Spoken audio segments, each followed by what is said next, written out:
and gentlemen, let's hear it one more time for your 2018 John Burroughs High School Athletic Hall of Fame inductees. And your band.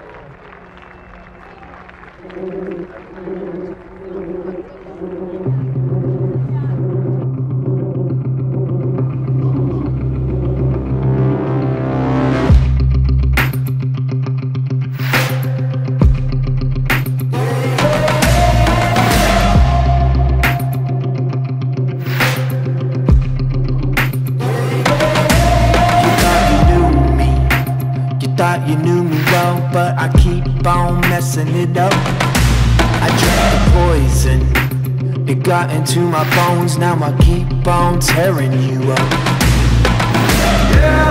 I've seen that mania, can't say I'm blaming ya. You've been calling me insania. Let loose that rage in ya, 'cause I don't want your mercy.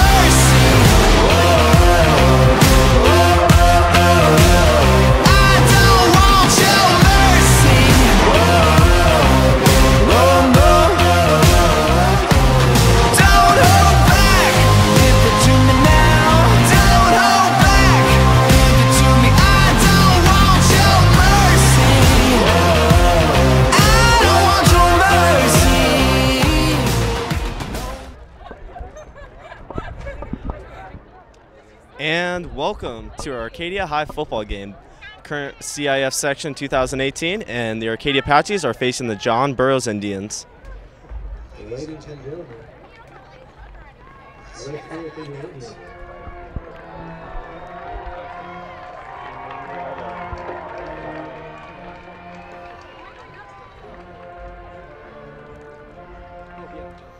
And welcome to Apache News Live. I'm Matt Weiner. I'm Harrison Myers.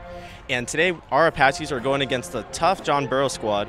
So we haven't been with you guys in a couple weeks. We weren't able to film at Hart, and we also just are coming off of a bye week, rested and ready to go. So Harrison was able to check out the Hart game, and what did you notice that our Apache players did where we should have done better, and we have to use a lesson from that heading into this game? Well, as an offensive unit, Arcadia did very well. It all starts with their big dog, DeMarco Moore.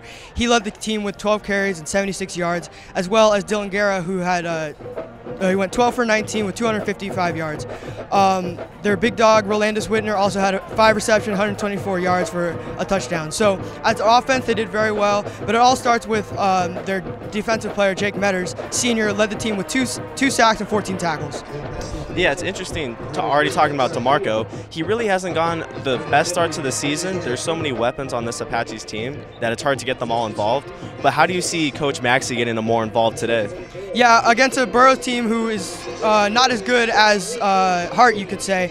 Expect a big game from DeMarco and Rolandus and maybe Jabari and their big dogs, Frankie. Expect a big game from all their offensive players. Yeah, and talking to Frankie this week, he's looking for more ISO matchups. He's noticed that this Apaches team has gone more smash mouth, and he feels that having those one-on-one matchups and hopefully not having a safety up top could lead to more scores. And all right, now we're ready to send it down to the game.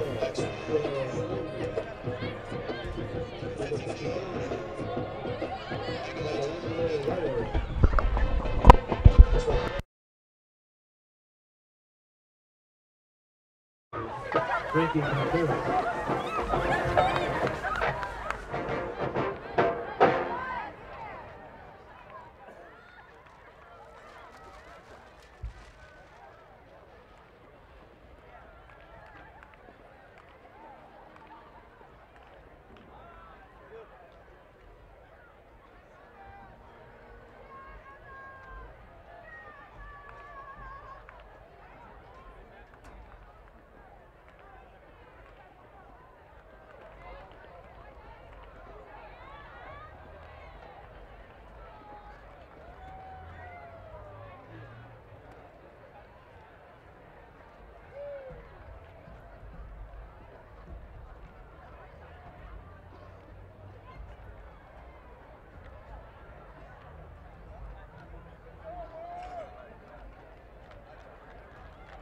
Arcadia will receive. Indians will kick.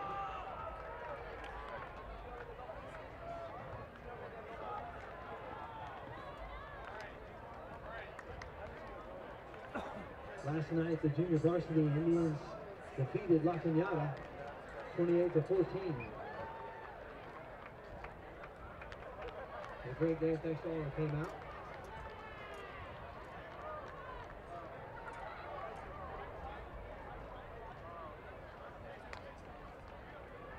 The head coach for the Apaches, Andrew Palicki.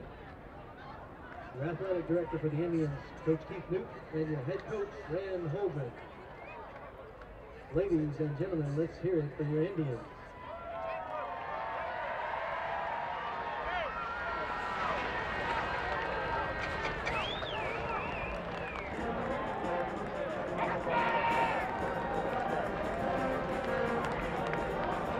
And here come the Arcadia Apaches.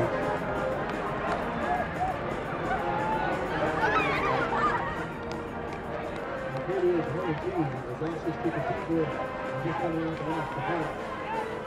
They beat De La Salle in the first game of the year. Coming up on my week, Arcadia will play Douglas High the next Friday.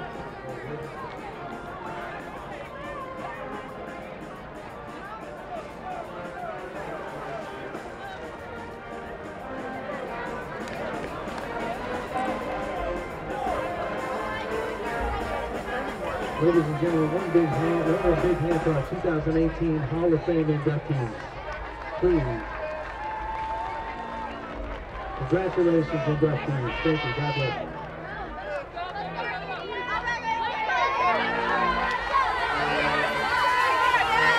Is anybody ready for the Indian football?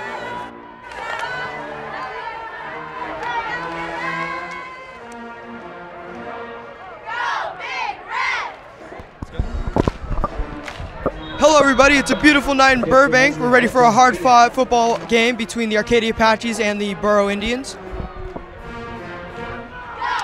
Number 3, Garcia ready to punt it away right now. Back to return it for the Apaches, number 2, DeMarco Moore, and our favorite, number 1, Roland Swinner. And a very short kick to start off the game, and it looks like the Burroughs Indians are saying that they recovered it. The refs are heading over.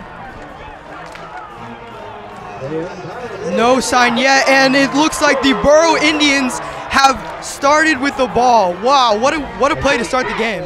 Yeah, a little bit of a risky move going for the onside right there, but our Apaches were not aggressive in covering the ball, and they just let Burroughs recover it right in front of them. Yeah, what a way to start the game if you're a Burroughs Indian. You're on the Arcadia 35-yard line to start off the game. Yeah, not bad field position. And here's our player cards. Dylan Guerra, number 18, junior quarterback. DeMarco Moore, number 2, senior running back. Number 1, Rolandis Whitner. Number 9, Frankie Contreras. Senior wide receiver and defensive back, Ahmad Lipscomb, number 13. Number 3, Jabari Kindle.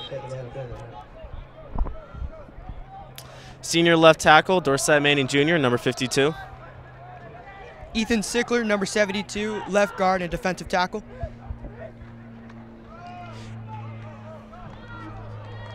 And looks like a few-yard gain for the Burroughs Indians, and it brings us to 3rd down.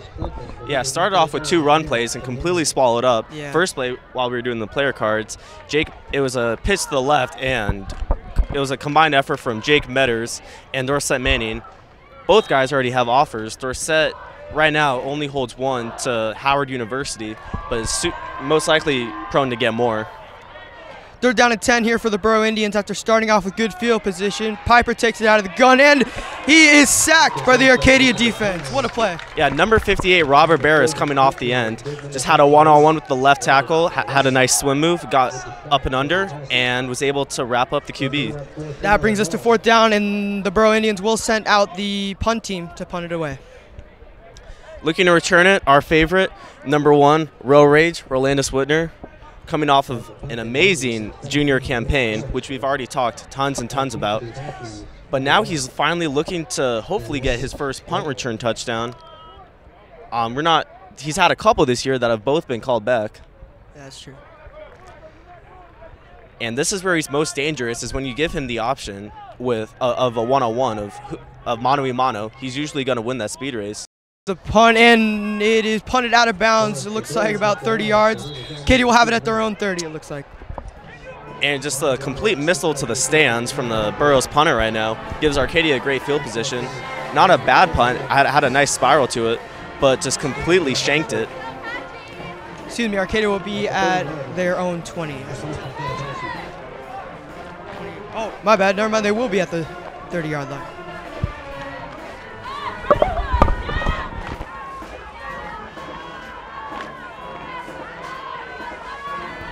All right, now we get to see our Arcadia Indians head onto the field after thankfully getting a quick 3-and-out right there. One thing our Apaches are looking to do is expose these Burroughs corners who are not as fast as these Hart and Cathedral guys. Garrett will take it out of the shotgun, the first play of the game. Quick pass to Rowe. Looks like he gets a 5-yard pickup. Yeah, a solid job right there by Rowe for just a quick run and catch. And sorry to say today, but we actually do not have replay.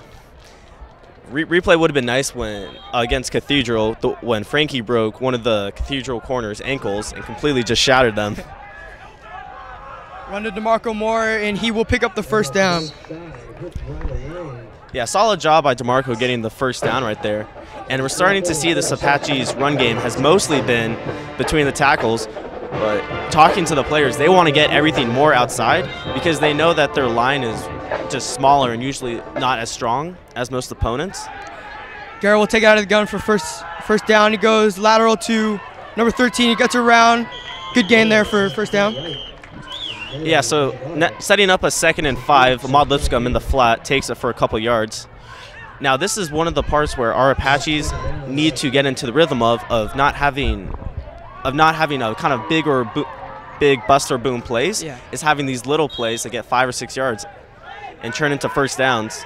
That is where they've been successful this year. You can already see off the left side 2 blitz from number 7, not hinting it very well. Yep. Garrett will take the snap, throw it to Jabari Kindle, who breaks away, and he is tackled at the Burrow 35-yard line. Yeah, Dylan Garrett does an excellent job of having a hard count, picking up the blitz from the cover corner right there, number 7. And because that guy is originally supposed to get Jabari, but Jabari is able, because he's on his way to getting the quarterback, Jabari has a much better matchup right there.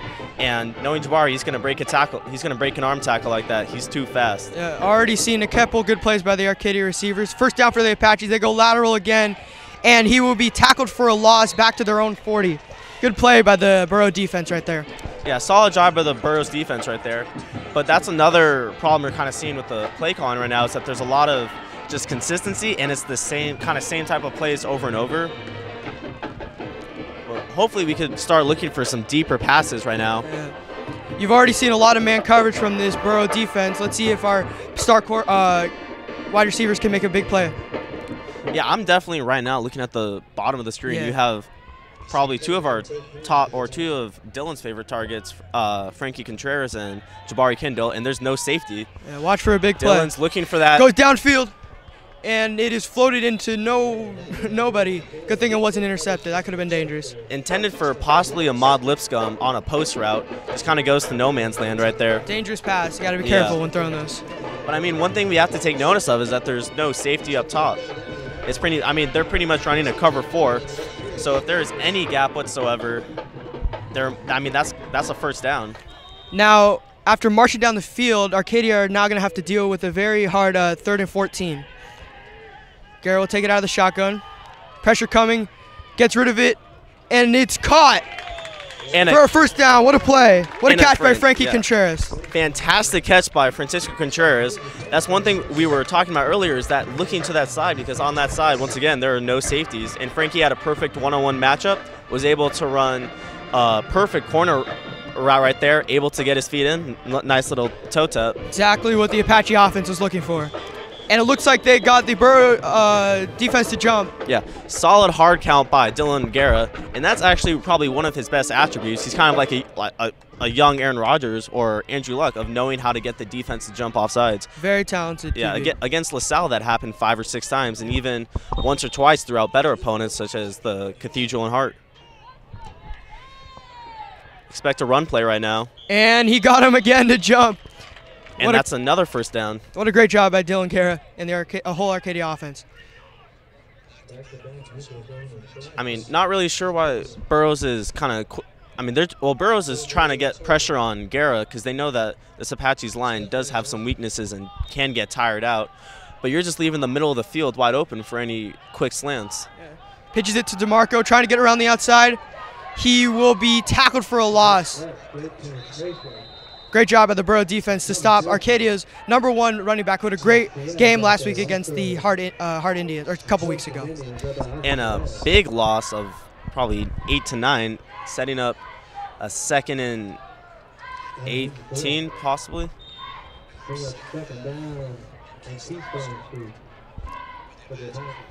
Definitely setting up a kind of 2nd and obvious. You got to pass right now. Another blitz coming up the middle. And another jump. They got him to jump. Burroughs defense have got to learn to go when the ball goes.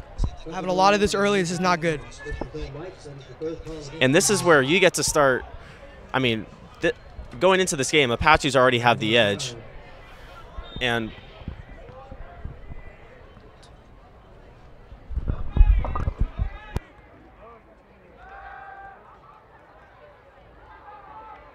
looking left for Dylan Wright, complete. And a pass right there to Dylan Wright goes for a couple yards, making it 3rd and 7.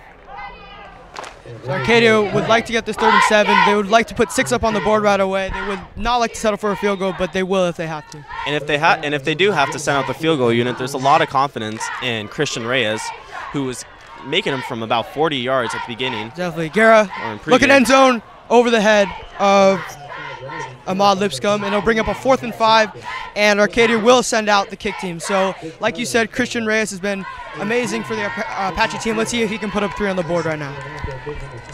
Yeah, definitely was looking. It was surprising me with his leg because coming from LaSalle, I really wasn't sure how good he was. Didn't hear much about him, but kind of a chip shot for his range.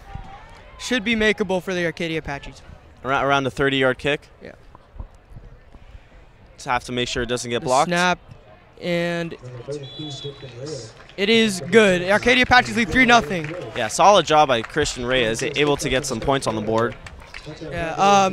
After coming off the Burroughs' great start, they went 3 and out. Arcadia Apaches marched down the field. Even though they didn't get what they wanted, 6 points, they still got 3 points, and a good way to start out the game for the Arcadia Apaches. Yeah, and our Apaches defense is going to absolutely shine today. This Burroughs offense has no real threats. There's no one-on-one matchups that our covers will not be able to handle. And even if they do get beat, our safeties have speed. Yeah. So, I mean, the chance of like a big 65, 70-yard pass are just not there. Like I said, the Arcadia Apaches didn't get what they wanted, but I would expect this all game for the Apaches. Against a Burroughs team who are not as good or weren't as good as Hart, I would expect a big day from all their guys, DeMarco, Jabari, Frankie.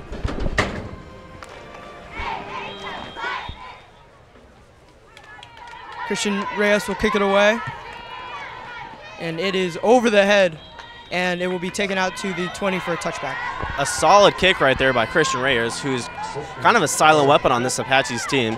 I mean, having somebody where no matter what, if you have the ball around the 30 or between the 20 and 33, if you have, that's almost 3 automatic points, and then also have an automatic start on the 20.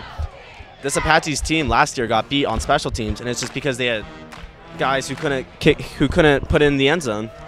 And number 17, Forrester on Burroughs had no chance of getting that. I was way over his head.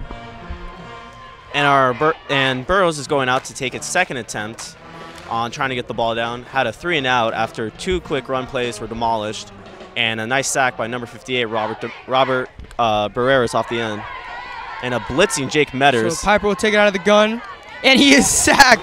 Man, the Arcadia defense got to him quick. Looked like it was yeah, it looked like it was number 17, Chris Wilson on the play. Chris Wilson also having an amazing year. He's second in tackles to Jake Metters only. It's insane because Chris was actually behind Dane at the beginning of the year in the depth chart when it came to linebacker, but now he's making a big play. And you saw both of our linebackers blitzing. They will run it, get to a hole. He's running down, and he is tackled at the 35-yard line. And some what a run for the Burroughs Indians. And some bad tackling from our Apaches, going up way too high, trying to go for the big hit instead of just wrapping up. He gets a good 4 or 5 extra yards on the play. We got to give it up to the Burroughs offensive line. They gave him a big hole to get through and gave him some good blocks to get through all that. Yeah, it looked like Arcadia really bit on the fake, and all of the pressure on Arcadia was sent to the left. Or, yeah, sent to the right sideline, excuse me, so the left side was wide open.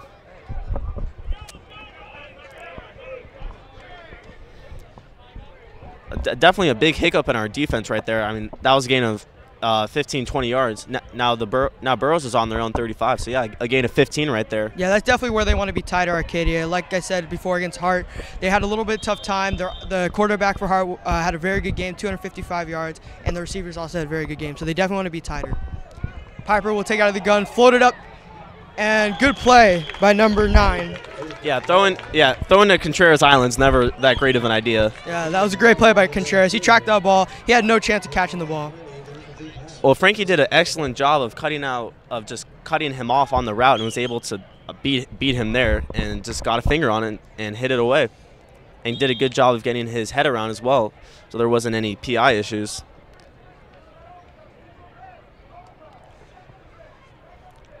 Second and 10 here for the Burroughs Indians. 6:57 left in the quarter. Piper will take it out of the gun, hand it off to number 24, Rogers, and he will be tackled for a loss all the way back to the 35-yard line. Oh. And a flag is thrown on the play. It's definitely going to be playing after the whistle, but Jake Metters is hyped out of his mind right now, going crazy. Not a happy guy. Not a happy guy, but, I mean, that's not a good call by any means. Yeah, it's football. I mean, you got to play to – I mean, they went past the – that's not even going past the whistle. Yeah. So a botched call from a referee, number 1 on the day.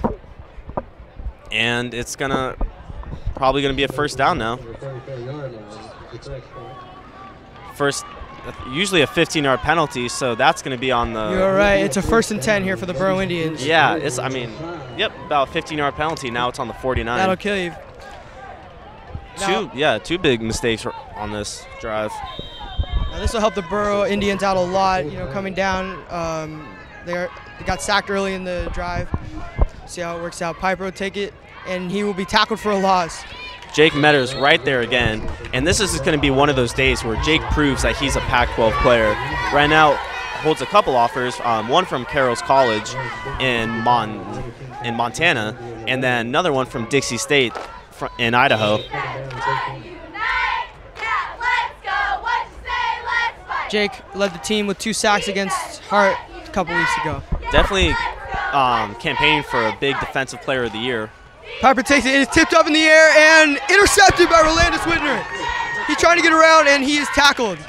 And kind of noticing it from the first play of the game. This Apache's defense could possibly go the rest of the game without allowing a touchdown or a field goal. And the quarterback did not make a decision. It looks like he was thrown into double coverage. Great play by the Arcadia defense, tipping it up and ultimately coming down with the pass, Rolandis Whitner. Yeah, this is where our Apaches are just going to thrive the most is on this defense because they're already dominating and we're getting just great penetration and just gaps are opening it up. Yeah, definitely. Arcadia is definitely gonna have to take advantage of this and maybe try and put 6 points on the board instead of 3. And you can't see him, but Jake is hyped right now on the sidelines, yelling out to his friends and family in the stands. Gura, take it, give it to DeMarco, and a flag is thrown. Looks like someone may have jumped early. And we're seeing once again the kind of smash mouth football that Arcadia is trying to push. And even if that flag wasn't called, they were still going to get stopped for a gain of 2 to 3. So I mean, this run game is still struggling. We saw a bounce to the outside. It was encroachment by the defense, so Arcadia will get an automatic first down. Yeah, so we've seen them trying to go inside and outside, and just not much is working. Trying out a new guy in the backfield, number 5, Deontay Bevel, usually coverage corner and wide receiver. Guerra will take it. Scrambling, gets it away to number 3, and he will not catch it. Good play by the cornerback, number 4. And with 5:52 left, it could possibly be a 3-and-out for our Apaches if they don't convert right now. Oh, excuse me, it's going to be 2nd and 5. But looks like he was being held right there. Just had his right arm, his right shoulder pad being grabbed right now, or being grabbed on the play, and was not able to, and that hindered him from catching the ball. He's not able to get the positioning he wants. And a hard count again by Dylan Guerra. Almost got the Burrow Indians to jump again. But now we see where they're blitzing, and you got to call a audible to shift the. Guerra on 2nd and 5 will take it, throw it to Dylan Wright, and it will go over his head. Now bring it to 3rd and 5. This Apache's offense is not connecting, but it's, these plays are there. Dylan throws the ball 3 yards in front of Jabari, and that's almost a touchdown. Yeah. With 5:49 left, Apaches having a 3rd and 5. Hopefully just trying to get some more points on the board. They're up 3-0. Very manageable 3rd and 5 here for the Arcadia Apaches. And we see, the middle of the field's starting to get wide open. The linebackers are blitzing almost every play. So it's just time, you just kind of got to know to expose that. Yeah, Guerra, take it, 3rd and 5. He will connect it to Jabari Kindle. Breaks a tackle, gets away. And he is tackled at the 15-yard line. Yeah, that's just what I've been talking about, is that was closer to the middle of the field. If you put Jabari on a quick slant right there with no linebackers to pick it up, because, all the linebackers, or just kind of in between guys right there, the outside linebackers that possibly have to pick up the coverage in that zone, they're not going to be able to. So now 1st down here for the Arcadia Apaches. Guerra will roll left, throw it out to the left. And Ahmad Lipscomb. Good pickup here for the Apaches. Solid pickup right there. Just kind of right now, nickel and diming. And we see my boy, Lil Tic Tac in the backfield right now, Torrey Brumfield, who's now does not want to be known as the Mars Rovers, is Lil Tic Tac. I don't think anyone would want to be known as Lil Tic Tac. Dylan Guerra takes it. 2nd and 5 coming. Brumfield is tackled in the backfield. Great job of the Burrow Indians. Yeah, we might as well just have to stick with the pass today because nothing's happening with the run. Our running backs are getting hit in the backfield and have nowhere to go. But also, nobody's really being picked up on these blitzes. Yeah, so far, it looks like the passing game has been the strong point for Arcadia. And we have a trips right here. You could definitely expect some possible rollout from Dylan Guerra. Or excuse me, trips right. Yeah, on his throwing arm side, you could possibly expect him to roll out right now. And Brumfield probably is just going to pick up the blocks. 3rd and 7 for the Apaches. Will throw it inside to Rolandis Widner, and it is dropped. Drop from Rolandis. Ball was thrown behind him a little. And once again, bringing up another bringing up a 4th down, excuse me. It looks like they are going to keep the offense out there, so they are definitely going to go for 6 points here. 4:17 left in the game, 4th and 7. Our Apaches really looking, their offense is a complete antonym from their defense. Offense looking for a big play here to put 6 on the board. Or at least just a 1st down. Dylan might be going for a hard count.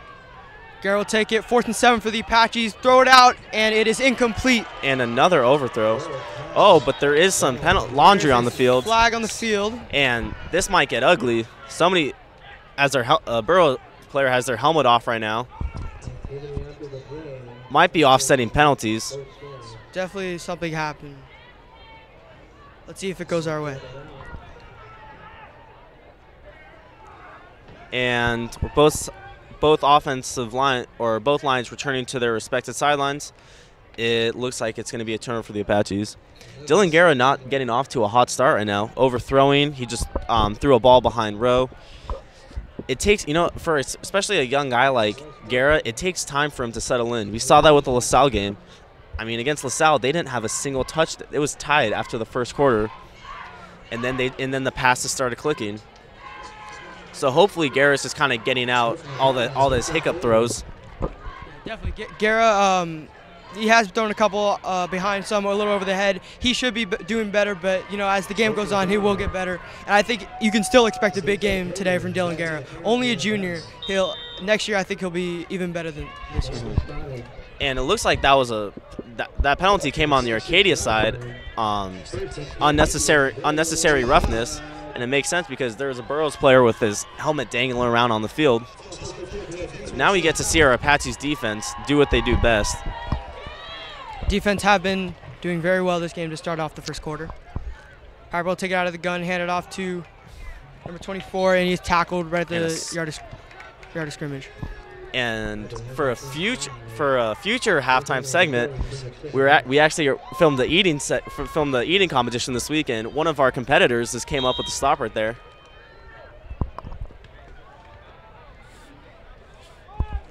Second 11 here for the Burrough Indians. And a flag is thrown on the play. Looks like someone may have jumped on the Burrough side. False start. It'll be a 5-yard loss for the Burrough Indians, making it 2nd and 16. And with 3:45 left in the game, 3-0 our Apaches, thanks to a field goal from Christian Reyes. News of the game is Jake Metters and Dorset Manning just absolutely manhandling this Burroughs offense. But our offense is not connecting. Piper takes it 2nd and 16. We'll throw it inside to number 9. Gets inside and gains about 15 yards up to the 39. Yeah, number 9 English on the catch, and the middle of the field there is wide open. We currently have our second string linebackers in, Axel Cruz and Udine Corletto, possibly just giving our starters just some rest. But I know Jake does not want any rest right now. He wants to get out there, especially at linebacker, his favorite position. So a good second down pickup for the Burrough Indians. We'll hand it off to number 24, Rogers, and is tackled quickly. And not sure why our linebackers are still on the sidelines. They're ready to head back in, hopefully, because how big Jake is, he's able to clog up one side of the line. A gap. Usually, his whole big thing is coming in through the A gap, while Chris usually goes in through the B and C on the side. Definitely. 4-yard gain for the Burrough Indians, number 24, Rogers. 2:27 left and a timeout on the John Burroughs side. Not sure what the timeout is for. So 2:26 left in the first quarter. For as well as Arcadia's defense is playing, you could say that their offense has not been doing as well. So good job by the Burrough Indians keeping them in check, because I thought by at least this time Arcadia would be going off having even better game than a couple weeks ago. But the scary part is that this Apache's offense can blow any time, and we see Jabari and Ahmad on the sideline kind of talking right now. And one thing about these guys is that they've known each other since birth. When Jabari and I did the segment, he showed me a picture of Dylan, Jabari, and Ahmad, 3 or 4 years old on a YMCA type basketball team. 4 years old. Wow, definitely, that's definitely a neat story. That's awesome. 14, yeah. So the amount of time these guys have spent with each other, there's not a lot of bad blood, and that's a big thing we noticed about this Apaches team this year is that the spirit is always high. Nobody's currently sitting on the bench sulking because we're not getting off to a hot start. But this game could easily turn into 24 or 31 by halftime. Our Apaches are getting stops, and we still don't have our starting linebackers on the field, which I just don't understand. Yeah, definitely a confusing decision. So 2nd and 6 here for the Burrough Indians. Number 3 in motion. Garcia. Piper takes it out of the gun. Will slant it to Turner, who is running and will be tackled at the 40-yard line. Garcia with the pickup. And once again, are we getting beat right in the middle of the field, which is where our linebackers are? While Axel and Udine have proved themselves to be doing well, there's a middle of the field that's wide open. Definitely where the Burrough Indians are exploiting them. Yeah, they're exploiting where our second string's in, which makes no sense because just get our first strings in. I mean, if it's not broke, don't fix it. But like, yeah, I know, it's true. Not sure what's going on there, because Jake and Chris still aren't in there. 1st and 10 here. And that's another run that's going up the middle for way too many yards. And even though it doesn't pick up a first down, that's a good gain on first down. That's a gain that Jake and Chris would have stopped at the line of scrimmage. See them right there just standing. I wonder what they're thinking. I mean, it just does not make sense right now. Yeah. They're getting spotted out. They're sitting ducks right now. Takes out of the gun, hands it to number 24. Rogers gets around the outside, but is tackled quickly. And Dorset Manning just completely bulldozes everybody in his way. Completely laid him out. And just ends the ends the tackle quickly. Just says, I've had it. And with about a minute left in the game, 3-0 Apaches, not the score we were expecting. At least defensively, this is what we wanted. Yeah, defense is definitely performing, even without our first strings in there for the past couple of minutes. And 48 seconds left. Piper takes it 3rd and 6, will roll to his left, and will be tackled by Rolandis. Great play by him. And stops a first down right there, maybe gain of a couple. And what a job right there by Rolandis, winner right there.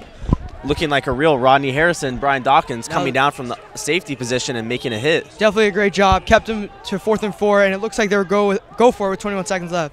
Possibly going to be the last play of the quarter. And if they don't get the hard count right now, they're going to call a timeout. That looks like that's what they're going to do. Or let the clock run out. Yeah, I don't imagine them running a play with 9 seconds left here. I think they're going to try and get them a hard count, then end the quarter. If Arcadia was smart, they wouldn't jump, and they did.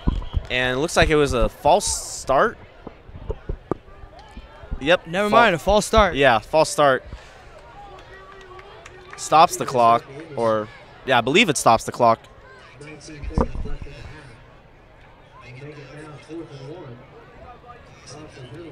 So I highly doubt the Burrough Indians will run a play here. And going to be 4th and 9. They're going to have to punt it away now. Now Apaches have had some first quarter struggles. They have. Against Cathedral they scored in the second quarter. Yeah. And started picking momentum until the dreaded half we had against Cathedral when Terrence Williams just went crazy on us. Yeah, second quarter, I would expect a big scoring quarter for the Apaches. If you look at the stats, their scoring averages, that's where they do most of their scoring. So watch out for Dylan Garrett to get hot, DeMarco Murray to find those holes and start scoring, putting points on the board for the Apaches. And hopefully our linebackers could get back in the game, because I'm still not sure what we're doing there. Yeah. I mean, Jake already started off the game with what, 3 or 4 tackles, and at least one of them was for a loss. Yeah, the leading tackler on this Apaches team. Definitely a confusing decision. Don't know why they leave him or Chris Wilson out. Yeah, the leading two of the leading tacklers in the, I want to say the division, not sure.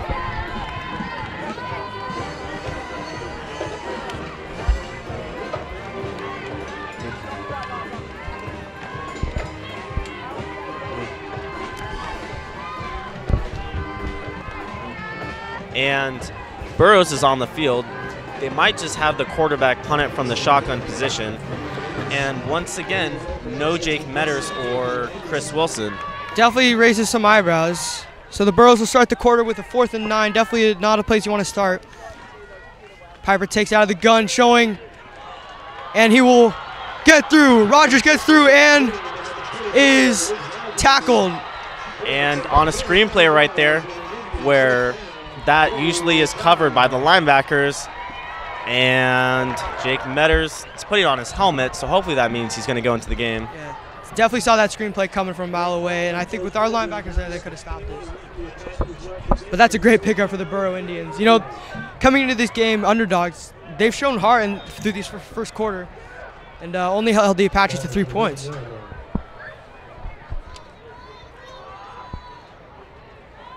Quarterback will take it from the gun, pitch it, and it is loose ball, and it was recovered by the Burrough Indians, but for a loss. Definitely a dangerous pitch there. That could have been Arcadia ball.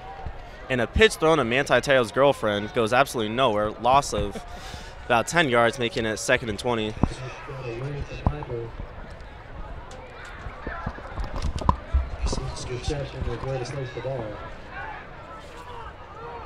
So after having a solid gain on a screen pass on 4th and risky, Burroughs completely shoots themselves in the foot. And with 11:15 left in the half, still a low-scoring game.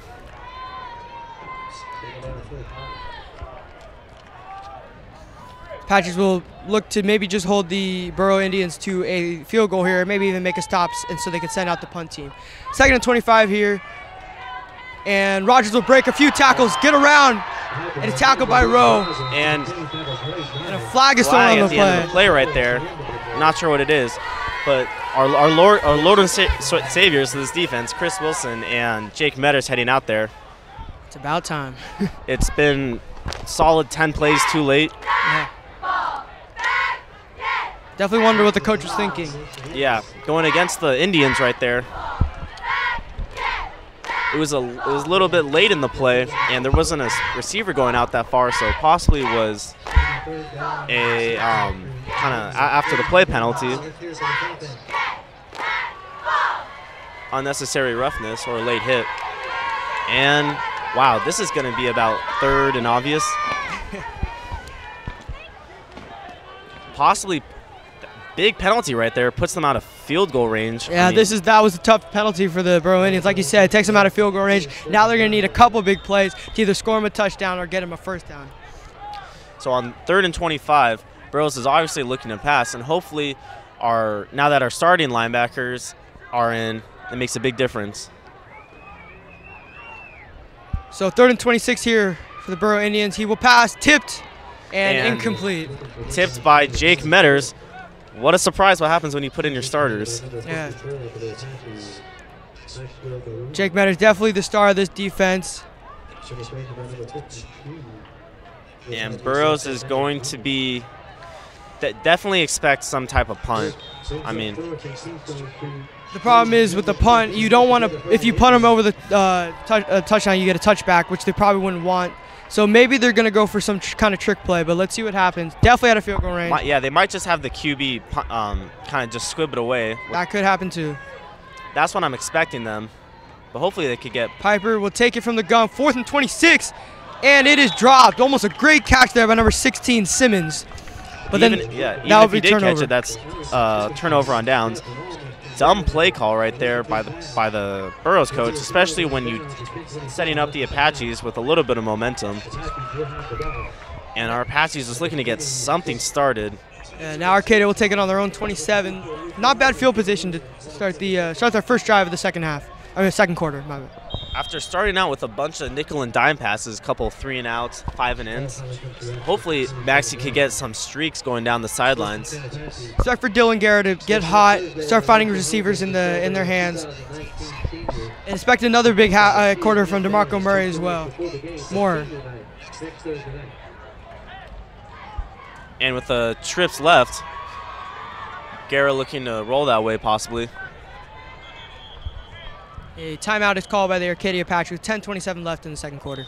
Calling a timeout right now, and Guerra has not looked himself this game. But definitely not something he cannot fix. Yeah, definitely Guerra. Always has a little slow start. Let's hope he figures out what's going wrong. And 10:27 left, 3-0, our Apaches are up. A bunch of botched opportunities from the Burroughs team, but it comes down to defensive miscues. Yeah. We're not getting as much pressure as we would like on just up front, and we're starting to bleed a little. It's been a story of defenses to start out this game. Both defenses have been very sharp.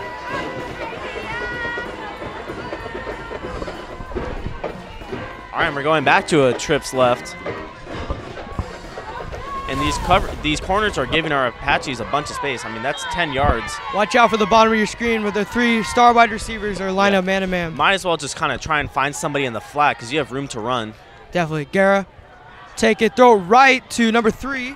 Jabari Kindle breaks a tackle, breaks another one, and will be stopped, tackled out of bounds. Good pickup there for Jabari Kindle and the Arcadia Apaches. one part of our segment that will most likely be shown later in the season is that Jabari takes me through his routes, and he knows how to sit so well on that 8 and in. So he knows the timing of everything, and I mean, he gets nothing but big gains. He's able to start turning upfield, break a tackle, and go for another 5-10 yards. Yeah, I mean, his yak is insane. Yeah, and a good first down pickup there for Arcadia. Garrett will take it again. He will roll to his left and will be sacked by the Burroughs defense. Number 76, excuse me. Penalty on the play right now. Hopefully that doesn't make it any worse. Looks like it could have been a holding. Let's see what happened. Moving, ball's being spotted. Yeah, at the line of scrimmage. So it's just gonna. Arcadia Patrick will be moving backwards. Yeah, it's gonna be a redo of first down. So it makes it 1st and 20.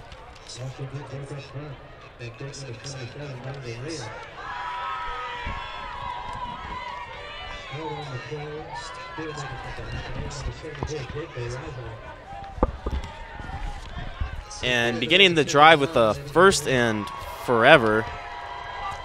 Wow, they're back to the. They went from the 42 to about the 20. Yeah, wow, 1st and 30, definitely not where you want to start for the Apaches. Garrett will take it out of the shotgun. We'll fire it left to Rolandis, and is it a catch? It looks like they are marking it a catch. Great play there by Guerra and Rolandis Whitner, getting his feet in bounds. Was a catch, but not looking. I mean, Guerra is not looking smooth. The timing is there, but the accuracy is not. That could be a different. I mean, if that's a better thrown ball, that's going to be at least giving Rolandis room and momentum to run. Yeah, definitely. But he's throwing at the ground. He has to roll over and catch it. 10 minutes left in the half. Now 2nd and 19 here for the Apaches. Rolandis in motion. They will hand it off to him on the end around. Cuts in. Good gain there up to the 35-yard line.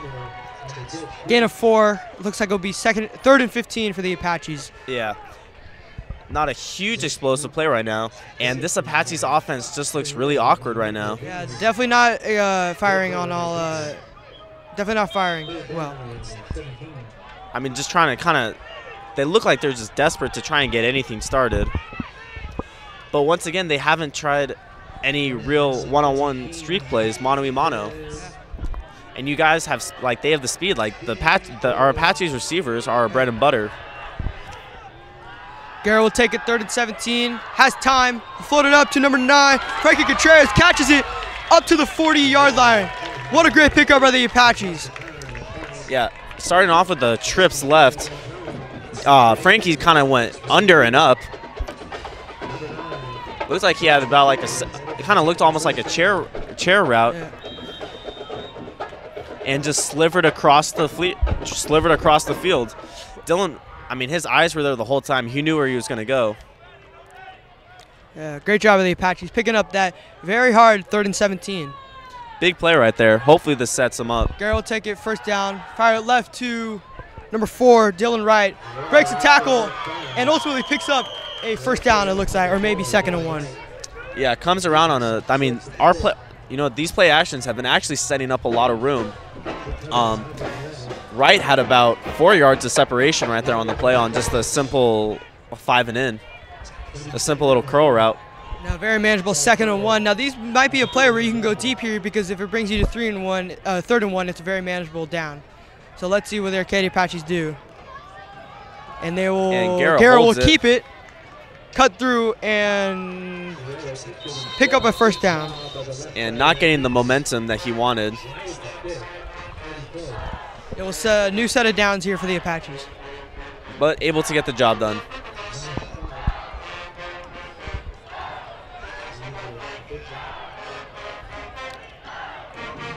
Definitely seen a pass-heavy, I mean, pretty much all passes right now. We've seen 2 or 3 runs just go absolutely nowhere. We've even seen Rowe on an end around, and that went for a couple yards. Yeah, DeMarco not having that great start of the game he might have wanted.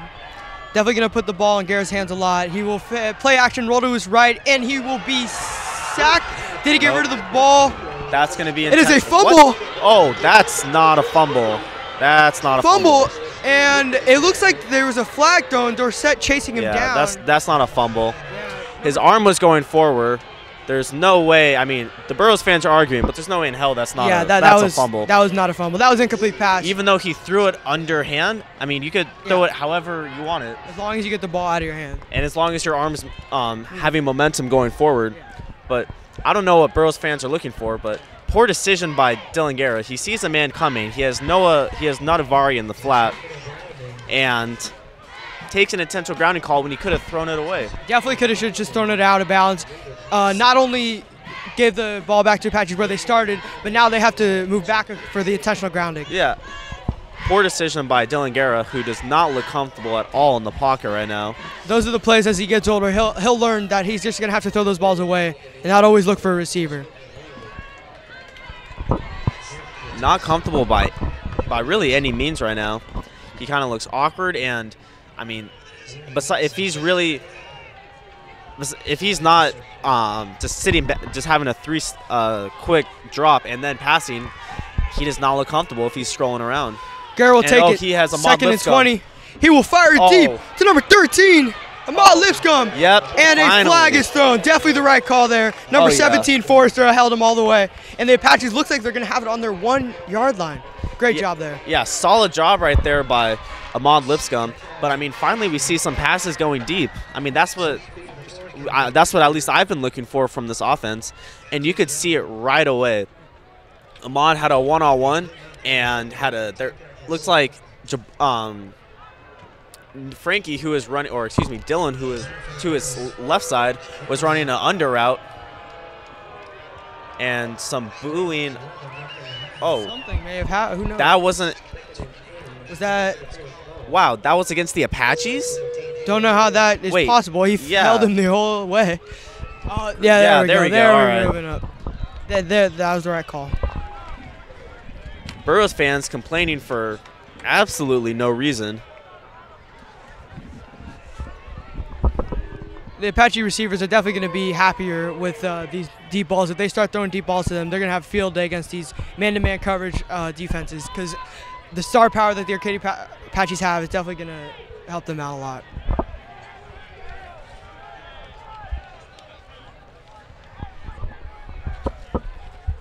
And now we see Chris Wilson on the offensive side, wondering how he's going to be involved right there. He looks like he's on the end as a tight end right now.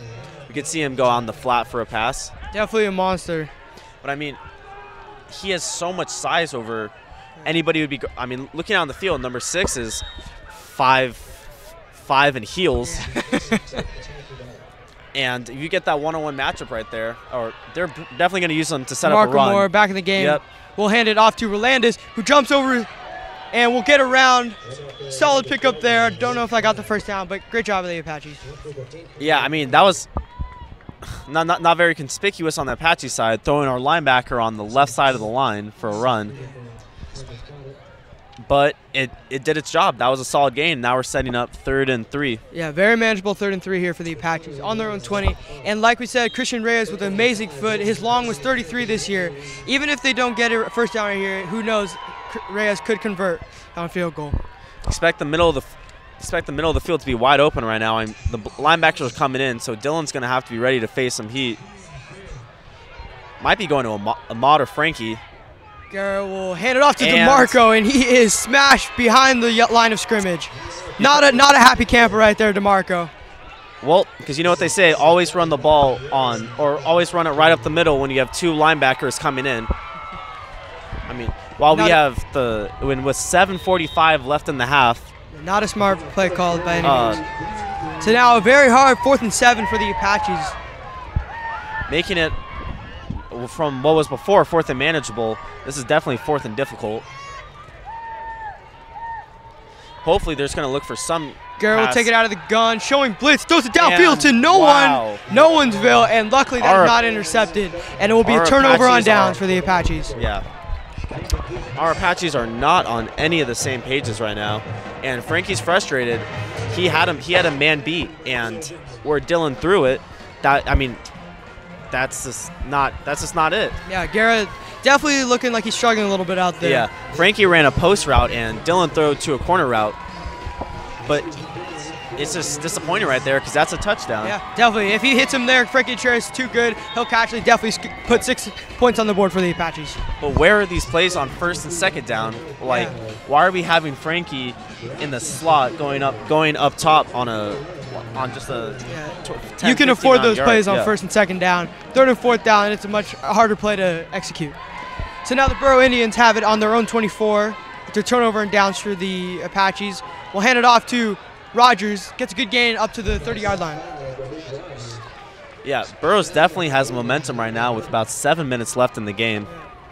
And our Apaches are not looking solid by any means. Yeah, I expect the crowd to get louder and louder as the game goes on. If they continue to hold the much stronger Apaches to maybe a low score. Yeah, it was initially a silent Burroughs crowd. Is now really getting into it, and it's making a nice, beautiful football atmosphere. Yeah. It's going to be a hard-fought game all throughout the night. Piper will throw it 16, and it is dropped. Throw it a little in front of him, but that's definitely a catch he has to make, and definitely throw he has to make as well. And Patterson, who's at linebacker right now, is definitely looking a little bit clueless. I mean, the first play of the drive, Jake had to grab his shoulder and show him where to go. It looks like he might be wearing no, never mind. But yeah, Jake's kind of having to direct him where to go, and not sure why that's not Chris Wilson right there.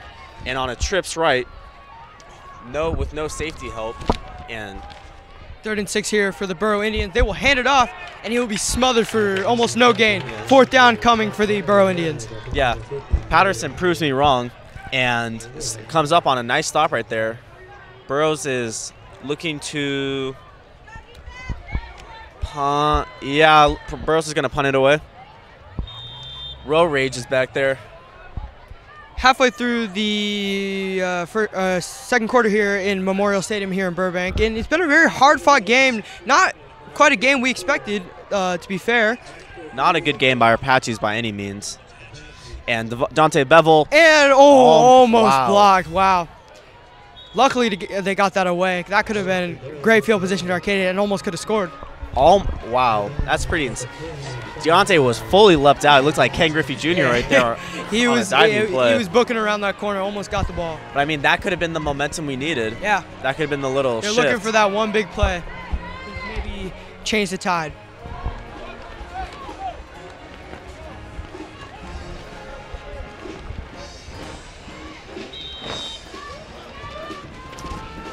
And with 6 minutes left in the half, our Apaches are just looking to put any sort of touchdown on the board right now. Yeah, or any points. They haven't scored since the first quarter. If I'm not mistaken, it was the first drive of the first quarter. It's been very disappointing. Yeah. They've definitely looked lackluster and awkward.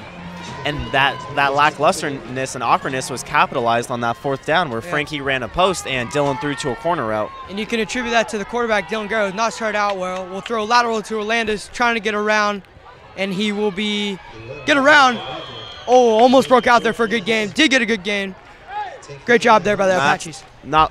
Frankie is hurt right now. Not a good sign for Apaches. Not a good sign for the Apaches. Hopefully we can get a camera showing him down because it looks like he got stepped on and in a ton of pain right now. Not a good sign for the Apaches. Does not look good. But yeah, Rowe on a screen pass right there is able to break a tackle and turn it upfield for a gain of about 7. Definitely don't hope this is something serious. Frankie Contreras, senior, looking to have a great year. This hurts if you're an Apache fan. Man, it looks serious. Yeah, it was a bit of an awkward pileup right there. It looks like just he got stepped on, I think. Yeah. Let's hope he gets better soon. Hopefully the injury is not severe enough.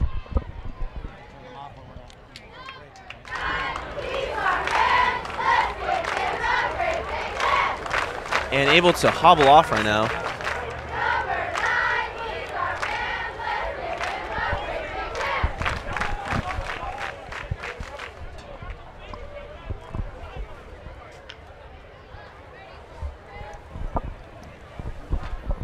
Arcadia Apaches will head out right now after the injury to Frankie Contreras. Hopefully he will get better soon. And Guerra back in the gun, ready to get something started. Now that they have row at the bottom of the screen, hopefully they can try and set up another screen or something. But once again, there's no, I mean, besides safety help up top. Yeah, it looks like there's some safety help up top. But that just means the other side of the field is going to be wide open, and there's having a ton of room. So Guerra will take it. 2nd and 4 here for the Apaches. Expect the Apaches to start throwing more and putting the ball in Guerra's hands, as the defense for the Burroughs Indians have totally shut down the Apache offense on running. Guerra takes it, 2nd and 4. We'll hand it off to number 7, Torrey Brunfield. Gets a good gain, and we'll get the first down. Pushes ahead. Good job by Torrey right there, pushing ahead. Yeah, 1st and 10 here on the 41 for the Apaches. Little tic-tac moving the pile right there. Guerra ready to drop back right now. And just getting nothing started from this Apache's run game. They did have some success running off to the side of when they put an extra man on the line. Guerra will run it. It is tipped up in the air, and luckily it falls into no one'sville. Thankfully, it's an incomplete pass tipped at the line. Good play there by the Burroughs defense.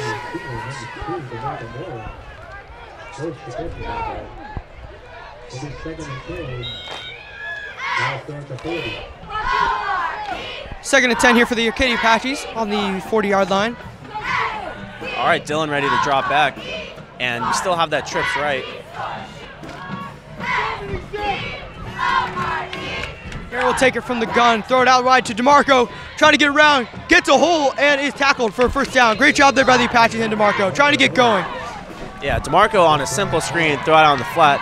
That's what we need to get him in there, because we need to have him having some momentum going into it, because DeMarco is not a between the blockers type of running back by any means. Maybe that'll get DeMarco going. Been disappointing so far in this first half, but it's out there right now. Let's see if they hand him the ball. And on 3rd and manageable, Apache's looking to throw here. Very easy catch. Great job there by the Apaches. Ahmad Lipscomb right in the middle of the field. Wonder where the defense was on that play. Wide open. Yeah, finding a soft spot in the defense right there. But that's what I've been talking about earlier, and we have 4:40 left in the game, but talking about that earlier, Burroughs linebackers are blitzing. There's a middle of the field that's wide open. Apaches need to take advantage of this. There's probably a couple of their drives where they haven't been able to take advantage. Guerra will throw it to number 3. He will get inside, and it will be touchdown, Arcadia. 6 points on the board for the visiting Apaches. And a touchdown for Jabari Kendall. And with, oh no. An excessive oh. Wow. Man, that's disappointing.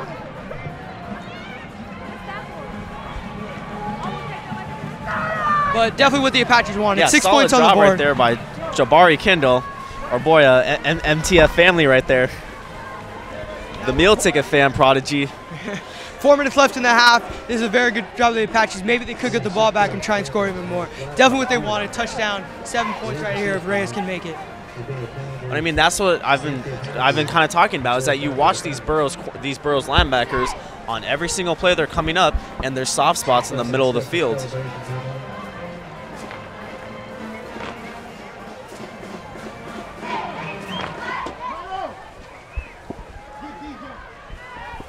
Reyes will line up for the PAT. Should be manageable. Hasn't missed one yet this season, or hasn't missed a field goal either. Guerra, like we said, has started to pick it up a little bit. Maybe that'll get him hot, come out of the second half hot. Starting to look, its throws were definitely better right there, but I mean, we even saw a throw on 2nd or 3rd down to Ahmad Lipscomb that was not, I mean, that was not a good throw. That could have went for much farther. Yeah, hit him, had to go down and get it, had to hit his knee to the ground, so he stopped right there. Definitely could have got some rack. And you can see Dylan really pissed off on the sidelines right now. Kick good by. Reyes puts it through. Yeah, Reyes puts it through. Dylan right now pissed off on the sideline, and it's kind of time just to move on. I mean, not have probably the worst half he's played so far this year. Definitely. But that doesn't mean he can't come back strong. He's got to learn that, you know, he's the quarterback of this team and they need him to perform. So good or bad, they're going to be on his side. But he's got to learn, you know, he's the quarterback. They trust him. But I mean, now we finally get to see these, all of our receivers do their, I mean, get comfortable with what they're good at.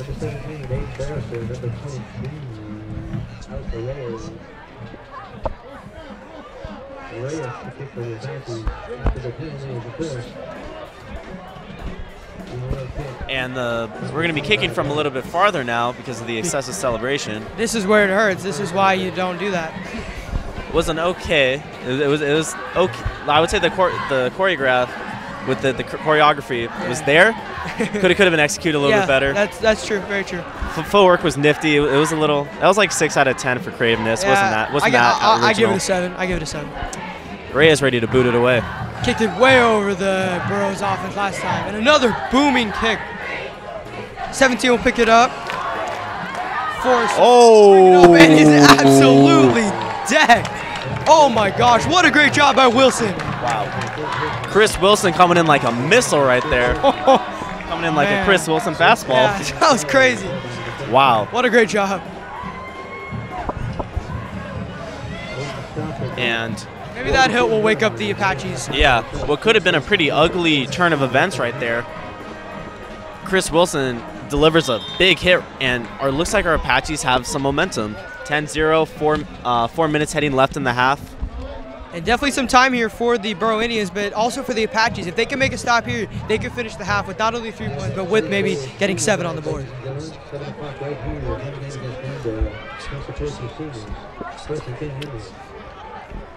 And we see Wilson off on the sidelines right now. I mean, after making a big play right there, I don't know why he's not in there.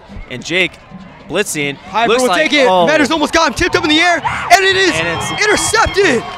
Great play by the Apaches, and we'll get it back 1 play after they scored a touchdown. Great job by the Apaches. Dylan Wright, a.k.a. Frozone, or as Jabari likes to call him, Asparagus Head, comes up with a clutch pick right there, and all caused by the pressure on the quarterback from Jake Metters, or a big part had to do with the pressure. Quarterback wasn't able to set his feet correctly as he saw a big J coming, and it led to a big turnover. Yeah, Dylan Wright came up with the interception after tipping the ball. Great job by Metters putting pressure on the QB to force that throw out quickly. And here's the momentum that our Apaches finally needed. Definitely.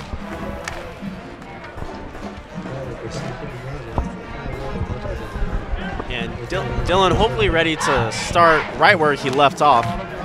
And now we finally see some energy on the sidelines from our players. But, I mean, what a hit by Jake Metters right there on the quarterback. Crazy. And to start the drive off the kickoff, Wilson with that booming hit just laid him out. Garrett will take it, roll to his left, throw it out to number 13, Jabari Kindle. Turns upfield for a first down. Ahmad Lipscomb, excuse me. Yeah, I mean, they really like that trip setting where somebody is able to go underneath, and while you have 2 guys going long, it sets up so a corner gets lost along the way, and it sets up 6 yards of room. It's just it just comes down to Dylan hitting him in stride. And Garrett with a trips right this time. 1st and 10 here for the Apaches. Throw left to Rolandis. Oh. Absolutely jukes the defender, gets through a couple, breaks another one. He is running around and loses the football, and it looks like it is recovered by the Apaches. It should be recovered by the Apaches, but I mean, I don't see why the play wasn't whistled earlier. Rowe was being driven back, and he had no forward progress. Definitely should have stopped the play. But what a play by Rowe, getting around, getting through, breaking a couple tackles, got a few blocks. That just shows what Rowe can do. I mean, once again, when I say like it comes down to these one-on-one ISO matchups, 3:20 left in the game. When it comes down to these one-on-one ISO matchups, our Apaches are going to beat anybody in league. Great time for the Apaches here. If you look at the bottom of the screen, Frankie Contreras has entered the game again. Garrett will take it, throw it left to Ahmad Lipscomb, who'll get out of bounds. And Ahmad Lipscomb having a solid game right now, around 5 or 6 catches for about probably around 70 yards. Yeah. Good to notice that Contreras is back on the field. Definitely a scare there for the Apaches. Definitely want to get their senior star back on the field. Yeah, I mean, it looked like he kind of had the advantage right there. It was kind of either Frankie or Ahmad, and Ahmad ended up getting past to. But Frankie had his corner beat, definitely.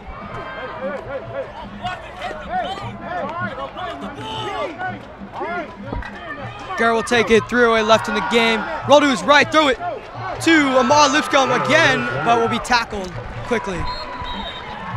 In a frustrated Deontay Bevel on the sidelines. He's saying he wants the ball, but with this star power, everyone wants the ball. You gotta learn to be a little bit more of a team player. Ahmad Lipscomb getting a ton of touches of the ball so far. This is only first half. Definitely Garrett's safety net right now. Yeah.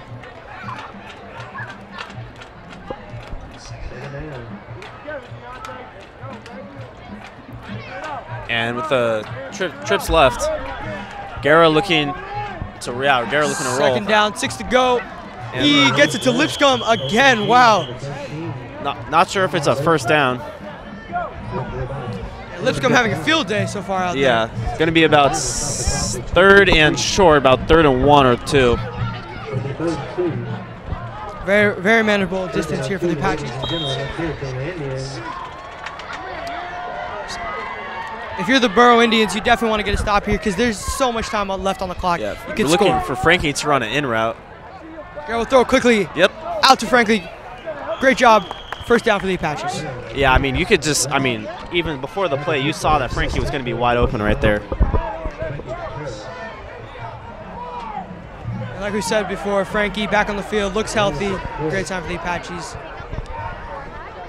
And with 2 minutes left in the game, first down Apaches. Hopefully looking to put some more points on the board.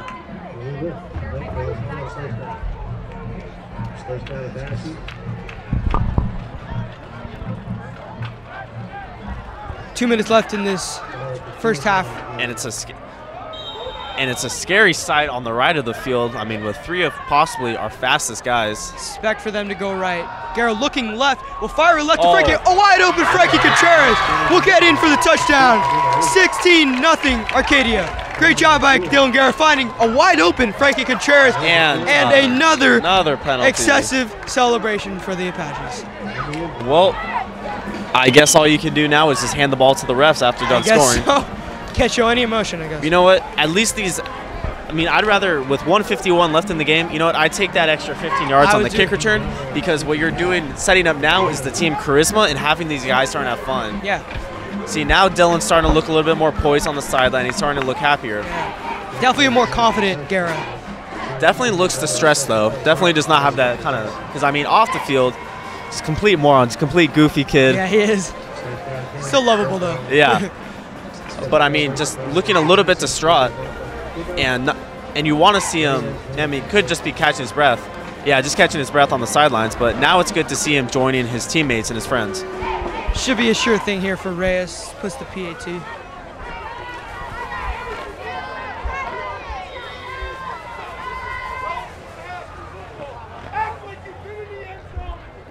And it is. He puts it through. 17-0 here, Arcadia, with 1:51 left in the first half.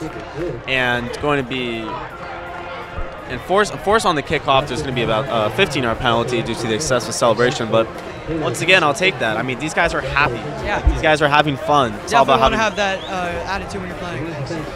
Especially when you're playing with guys who have these big personalities. Yeah. And such as Rowe or Jabari, you want them excited. Yeah. You want them pumped up.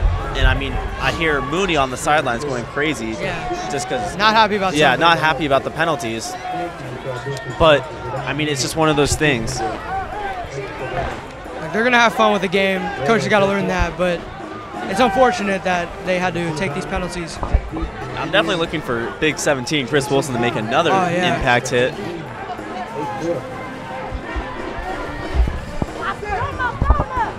.63 junior Chris Wilson, transferred from LaSalle last year.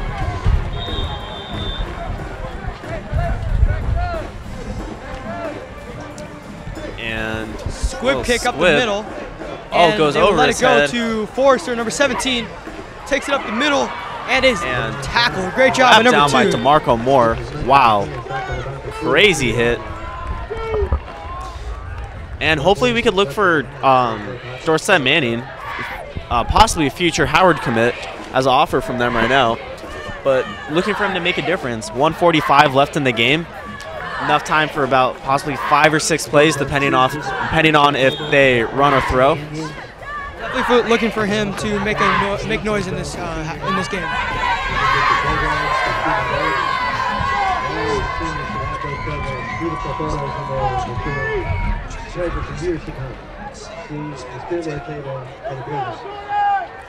And hopefully looking for some solid. Finally, we have our core linebackers in right now.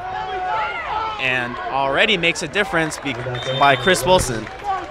Why isn't he on the field 24/7? Why isn't he not just in there every play? Tackling him for almost no gain. Great job at Chris Wilson. Yeah, solid job right there. He's fast, and the biggest thing is just the size on him and Jake. They're able to get through these blocks by the offensive linemen, and then are still able to keep their head up and make a play. It's amazing how well they move for 6'3" guys. They're Yeah, crazy 6'3", 6'4" crazy guys. Nimble. Both well over 200. And his tackle behind the line. Great job. Another great job of the Arcadia defense, smothering number 24, Rogers, for no gain. Keith just going crazy right now on defense. That's his second defensive stop for a loss. And going to be a timeout on the Apache side. I mean, they're going to have to pass because this run game is going nowhere. And I mean, I know last time I'll comment on this because it's beating a dead horse, but we put our starters in, we put Chris and Jake in. There's no run game. Yep, definitely. And so now what this creates is, because Burroughs, they know that they cannot beat our corners, so they want to go up the middle and they want to play a smash mouth game because they know that's a little bit of a weakness. But if we're able to stop that and have our linebackers come up, then they create these pass situations that are just obvious and are most likely going to go nowhere. With 1:05 left in the first half, look for the Apaches to get a stop here and quickly get on the field and try and get 3 points before the half ends. Definitely want to leave the first half with a couple points. I'm definitely looking for Dorset to make a play right here.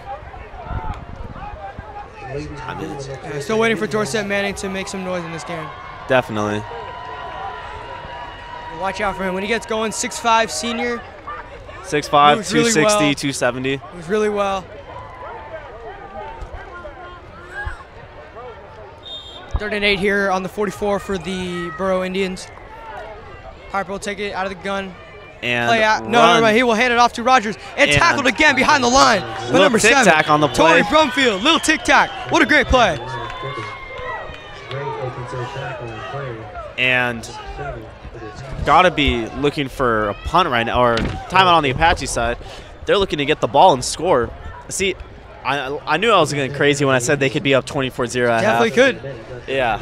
Definitely a possibility with the Arcadia It's a huge. Apaches. I mean, it's a definite possibility. You get some of these guys in these big one-on-one, probably throw the ball 20 yards out, and just watch them make a play. After the first quarter, when it was only 3-0 Arcadia, it looked like it could have been a closer game, but Dylan Guerra started to get hot. Our offense as a unit started to perform a little better. Even when Frankie Contreras went out for a couple plays, the offense scored. Then Contreras came back in and scored a touchdown. Apaches finished the half off really well. Yeah. Hopefully they could just what dream situation right now is Rowe returns it for a touchdown, and then hopefully we're able to onside it. Yeah, that'd be great. But I mean, our offense is going to be primed and ready to go, and it's not the worst situation if Rowe doesn't try and create a huge. Oh, and this is going to get blocked. It looks blocked. Oh, almost a second time. That's not a flag. Oh, that's not a flag. Did they call it? The roughing a kicker, and that's an automatic. Well, wow. If it's running into the kicker, yeah, it's only 5 running yards. Into the kicker. But it looks like it might have been roughing, which is not the smart idea right here. You're getting the ball back, 54 seconds. I mean, and it looks like it is running into the. Wow, automatic first down. Wow. And I can imagine those coaches are livid with the Arcadia Apaches on the sideline. And defense back out on the field. 1st and 10. Didn't look like DeMarco was even trying to run into him, but I'm not really sure what DeMarco's supposed to do right there. Yeah. Where else is he supposed to go? And what was going to hopefully look like an opportunity for the Apaches offense on the field does not look like it. So now the Burrough Indians could finish off the half well if they can get a score here. But against this Apache defense that has been so solid throughout the game, it's definitely going to be a tough feat with 54 seconds left.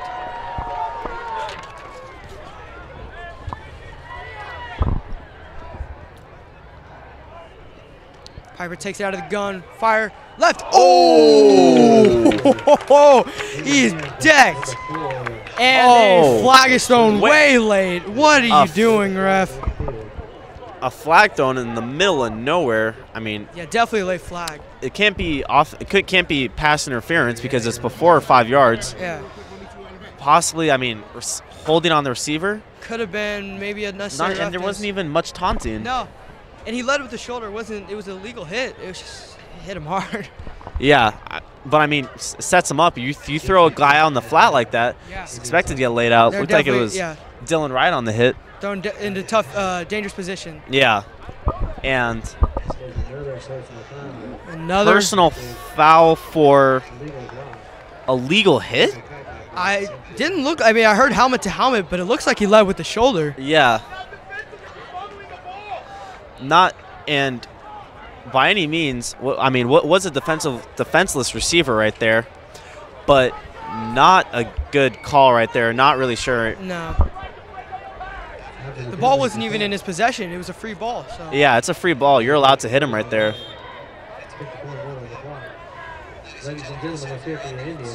So now a first and 10 31-yard line for the Indians. Definitely could get a score here to end the first half.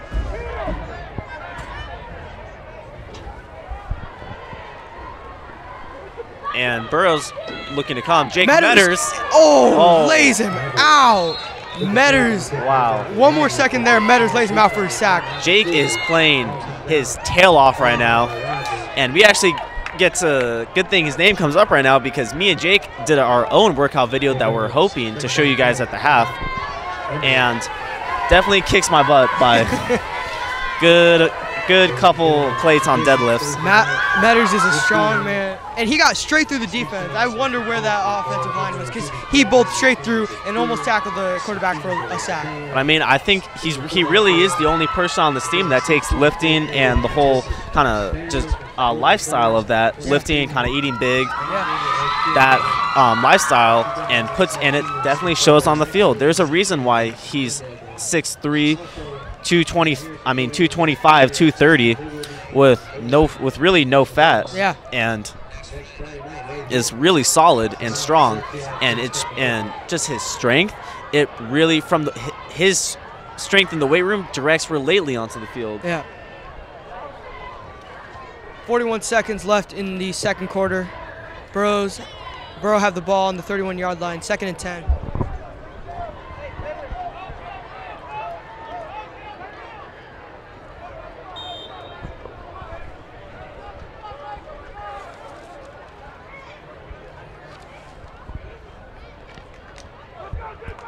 And 41 seconds left in the half right now.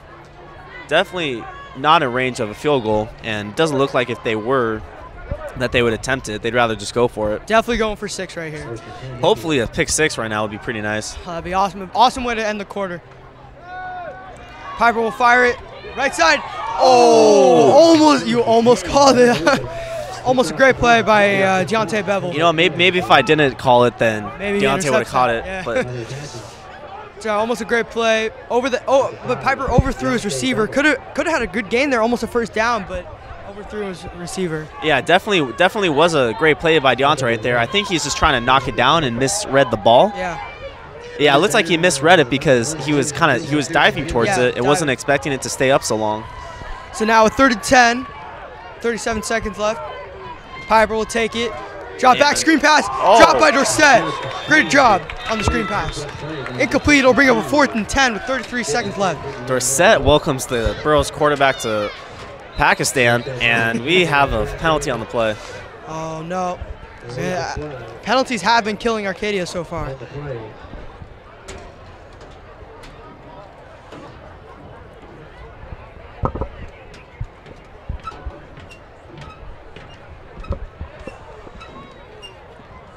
Good penetration of the defense, disrupting the pass break and hybrid.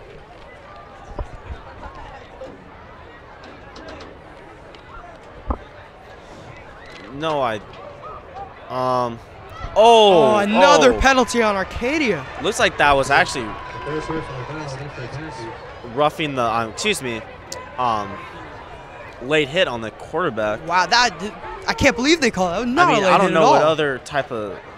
What's he supposed to do there? Yeah, not sure if that's what it is or if it's something else. 36-6 on the foul. But now that makes it 1st and 10 with 33 seconds left on the 16-yard line. Ladies and gentlemen, let's hear it for the Indians. So now the Indians still have a chance to score in the second half, or first half, to maybe make this game a little interesting.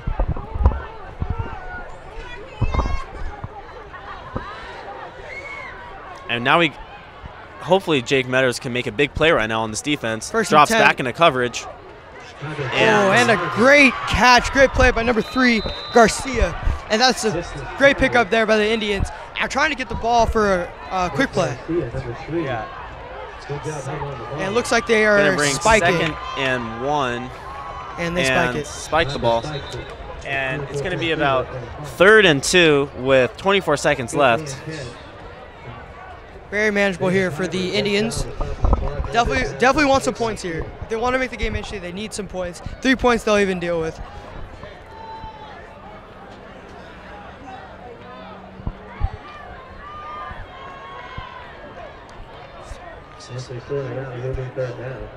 And a lot of discussion on a spike. No idea what this could be. Looked like a legal spike. Don't know what they could have been talking about. I don't even know if that exists. Yeah. I mean, what's an illegal spike, I guess. But now brings us to 3rd and 2 for the Burroughs Indians. Looks like we will have a point adjustment. Appears to be some clock issues. Oh, okay. But I mean, 24 seconds looks pretty normal to me. That's what I saw when they spiked it. So they're calling him over again. And now they're just going to decide who's going to get the pay for the check after the game.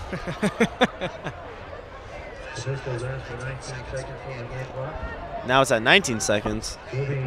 Didn't seem like it was at 19 seconds when they spiked it. Definitely looked like it was at 24. Yeah. But regardless, let's see what happens.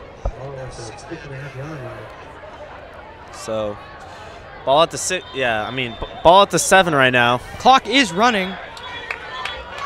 And yeah, this is getting ugly. man, those coaches Burroughs coaches are rightly crazy. livid with the refs. But I mean, they do have a valid reason. Yeah. He spiked the ball, and that stops the clock. Don't know why the clock would be running right there. Definitely just some issues in the press box right now. They need to figure this out. Because I mean, this comes down to the staff that they have controlling the clock and the scoreboard. Because this is not a difficult task. Yeah.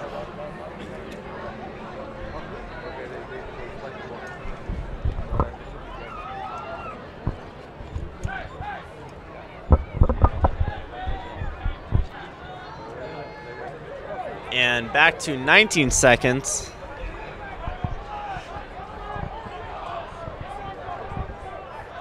And it looks like they finally got it right. However, the clock is running. Get it to Forrester. Fake to Forrester. Rogers gets through. Touchdown. Indians. 17-6. Man, the Apaches are livid. I mean, I hate to say it, but once again, I see Chris Wilson on the sideline right now. And, I mean, who knows? One could only wonder what he's thinking right now, what he could have done for that play. But the crowd are getting into it now. This makes it a much interesting game. Going into the half, 17-7, still a 2-possession game. But a great way to finish the half if you're a Burrow. And looks like they're going to be lining up for the field goal. PAT.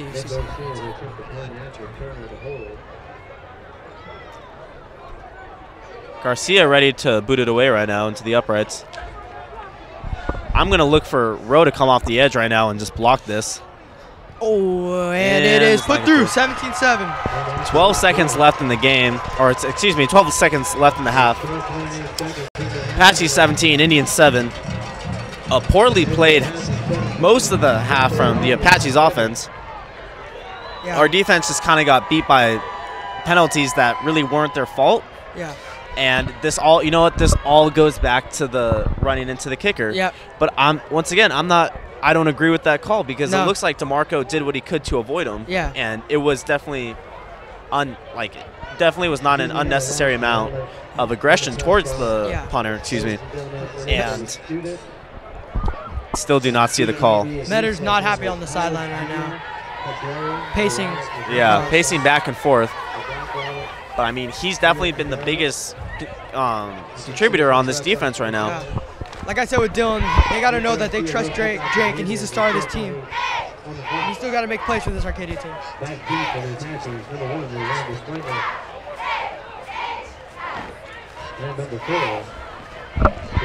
I mean, the worst thing you can do is get Jake mad. Don't want to get him mad. 12 seconds left in the half. As Burroughs will kick it away. And it's going to be a squib kick. Short kick again. Yep. And Going to fair catch it right there. Smart play. so now this sets up how many? 11, no timeouts left, so they're definitely going to have to either go quick route and then maybe a Hail Mary. But that's really the only plays I can see happening. Yeah, they're going to definitely looking to pass it along the sidelines right now. Yeah. And you could easily get in 2 plays right now. You just have to make sure it takes the ball less than around like second and a half to travel. So, I mean, it's not. I mean, these corners are going to play as far back as they could. Yeah. But you could definitely fit in 2 plays right now. It all depends how far Garrett can throw. Because if he can get to the 50, then that maybe puts him in range for Hail Mary, maybe.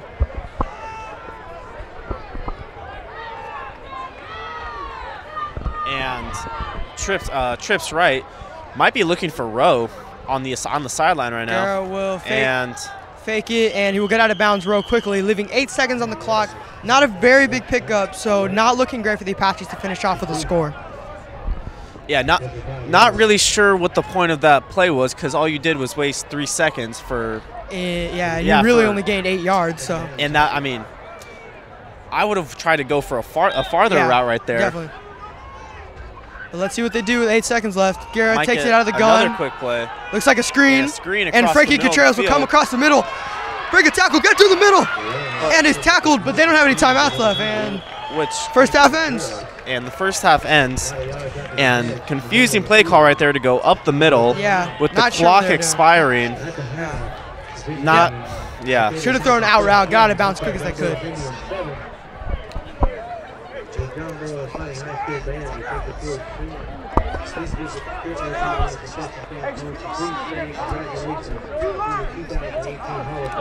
And after a very exciting half from our Apaches, score is 17-7.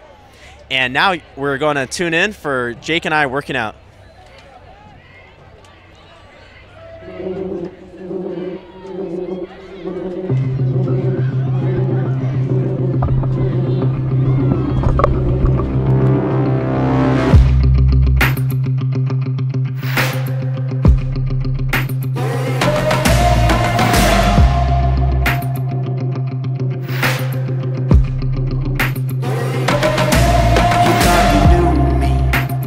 Thought you knew me well, but I keep on messing it up. I drank the poison, it got into my bones. Now I keep on tearing you up. I've seen that mania, can't say I'm blaming ya. You've been calling me insania. Let loose that rage in ya. Your mercy. I don't want your mercy.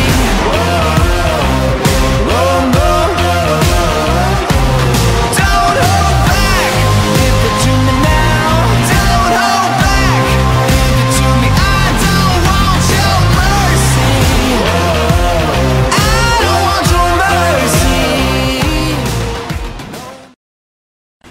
Hello, welcome to the Apache News halftime show. I am with linebacker Jake Metters. Last year, he got honors of first team all league, and now we're gonna take you through one of his workouts, and he's gonna show me what he did to get better. So Jake, heading into the season, how do you feel, and what did you do to get better? I feel really confident coming into this season, considering how I did last year. I did a lot to improve over the off season. I started training with a new trainer, Chuck. He trains at Arroyo High School, which is just down the street, and we do weight room and field work every day. Jake's gonna take me through a workout right now, and he's gonna show me what he did to get ready. So what should I expect before just dying on the floor after? That's pretty much it. It's pretty much much it. A lot of sweat, a lot of dying. Squats, deadlifts, bench, little curls at the end just for fun.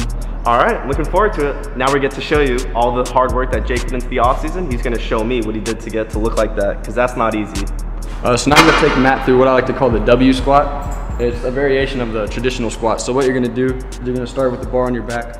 You're gonna hit full depth, come halfway up, all the way back down to full depth, and up, and that's 1 rep, and we'll go for sets of 5 today. All right, let's hope I don't pass out.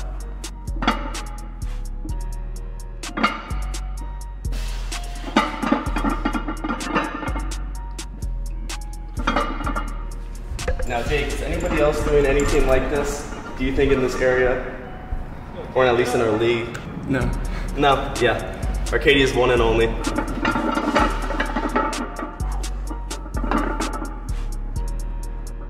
All you, all you, all you! That's pretty easy. It's pretty easy. I'm not gonna be attempting this. All right, let's go. Let's go. Let's go. Get it up. There we go. Now his looked a lot prettier and we're a lot heavier, but so far I'm keeping up. So next we're gonna do a traditional deadlift. The deadlift transfers over to pretty much every aspect of playing football because it works almost every muscle in your body. So we're just gonna hit a couple sets of this right now.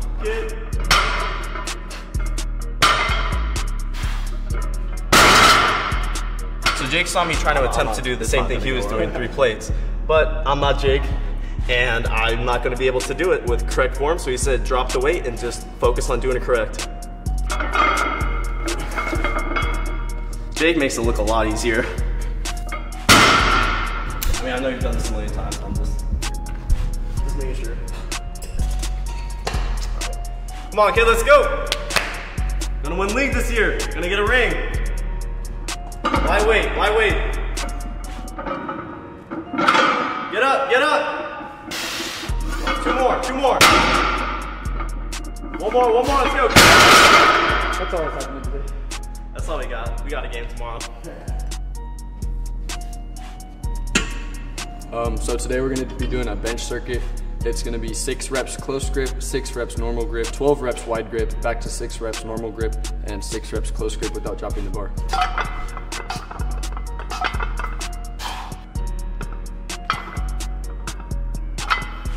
So we're gonna do another variation of bench after the last circuit we just did. And we're gonna go through bounce reps. So it works the same way as a traditional bench. You're gonna come down, but before going up, you're gonna do a little bounce and come back up. So the way we're gonna do it is we're gonna go 10 bounces up, 8 bounces up, 6, 4, 2, and then 1 bounce up. And we'll finish after that with curls. All right, not looking forward to it. The reason I prefer to do bounce reps instead of pause, the traditional pause rep, is because when you're bouncing it, you're keeping all the muscles engaged, which causes them to fill up with blood, which gives you a bigger pump, therefore resulting in a bigger gain. 4, 4, 4. Yep, let's go 2. Yep, let's go, last step. Last bounce, last bounce. Give it a little pause at the bottom. Up, there we go. That's how we do it.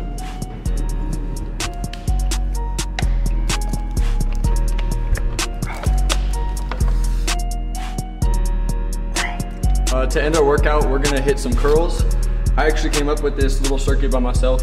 I combined a couple of my favorite curl exercises into one, and I feel it gives me the best pump. What we're gonna start with first is 5 times preacher curls. So we're gonna come all the way up, and then 5 seconds down, back up, 5 seconds down. We're gonna do 5 reps of that. Then we're gonna reach down here, grab a dumbbell, you go halfway down, and then we're gonna twist for 15 reps, and then finish the twist with 5 full reps. So then for this one, you always go thumbs over, just so you can get a good grip on it so it doesn't fall. So when you twist, you can see the bicep, it contracts and expands every time you twist. So it gets a good pump going in there when you do it. It also works the forearm, grip strength, all that. Ready to hit this, man? All right. Works the bicep more. You can go fast on the way up, just go slow on the way down. So you said a 5-second count? That's what I like to do. You can go 5, 7, whatever you prefer. There we go.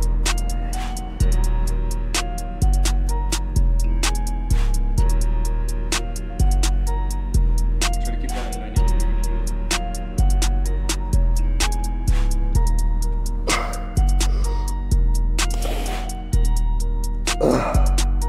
Now slow on the way down for the last rep.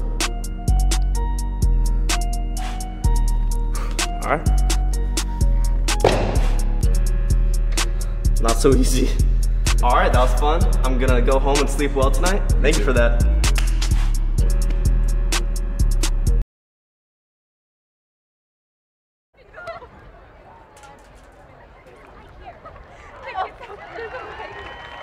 He's watching this episode.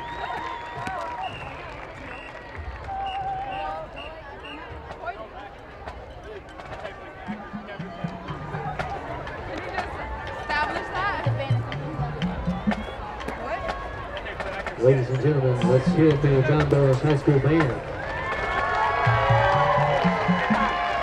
I'd like to announce for the band, they have Funk Night coming up, Funk Night 2018, 6 p.m. Saturday, September the 22nd, featuring the John Burroughs Instrumental Music Association Jazz Ensemble.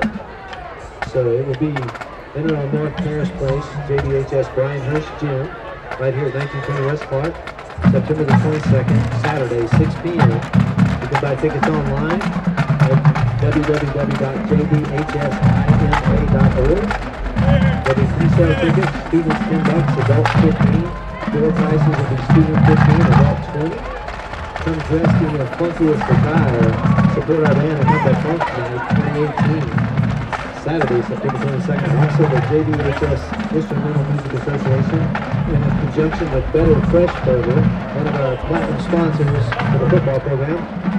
Camel Window, Victory Boulevard, 3 p.m. to 9 p.m. September the 19th, 2018. 3 p.m. to 9 p.m. on September the 19th. Take a night off cooking dinner and join us. Good for dine-in or takeout. You can come and get 30% off of each order, and your order will benefit the John Burroughs High School Instrumental Music Association, and it'll help Better Fresh Burger, one of our platinum sponsors. Thank you, folks, for supporting high school football. Second half coming up soon.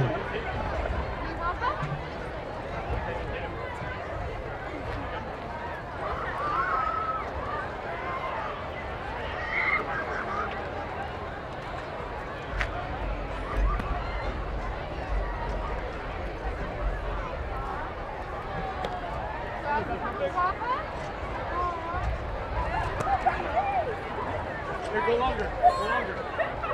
Go out. Longer.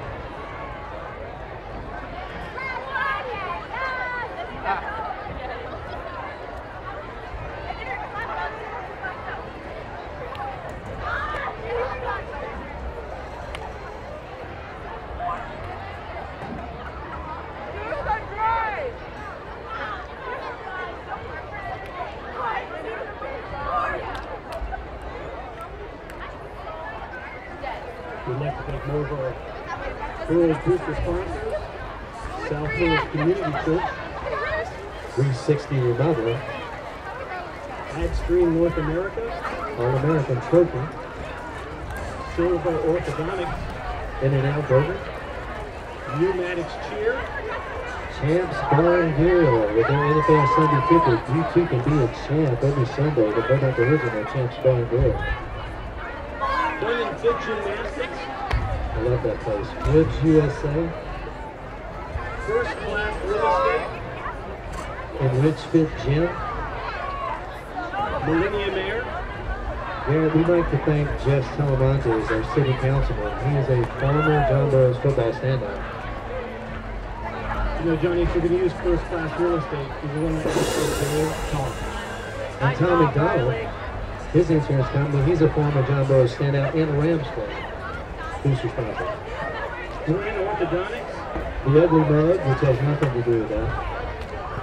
Safety Shop, Western Tire, Sanatoriums, Barry Burnett Realty, the Flora Center, Braveheart Pest and Termite, Autographic, Carolina Chiropractic, Victory Auto Body and Paint, Central Casting, providing extras all over the world, HWB Car Wash, Corner Barbershop, get your fade, 5-Star Foot and Body Massage, and Cusimano Real Estate, Brown, Gotham Ford, Enchanted Forest, what a fantastic name, and one of Garrett's favorites, Handy Market. I'd like to thank Handy Market. Prestige Salon, Media City Tires, Ace Dog Grooming, all of our Burroughs sponsors. We thank you so much for being booster members. Thanks for helping us out. Butter Fresh Burger in conjunction with the IMA, UME Federal Credit Union, Logix Federal Credit Union, and Just Telemontes, Turner Tektronics, and Barber Physical Therapy. You know, Johnny, coming on the heels of the inside handoff touchdown to Luke Rogers, the Burroughs Indians will have the ball to start the second half. That is right, Garrett. We will get the ball to start the second half. Very excited on this auspicious night where we inducted so many great members into our 2018 Burbank Athletics Hall of Fame.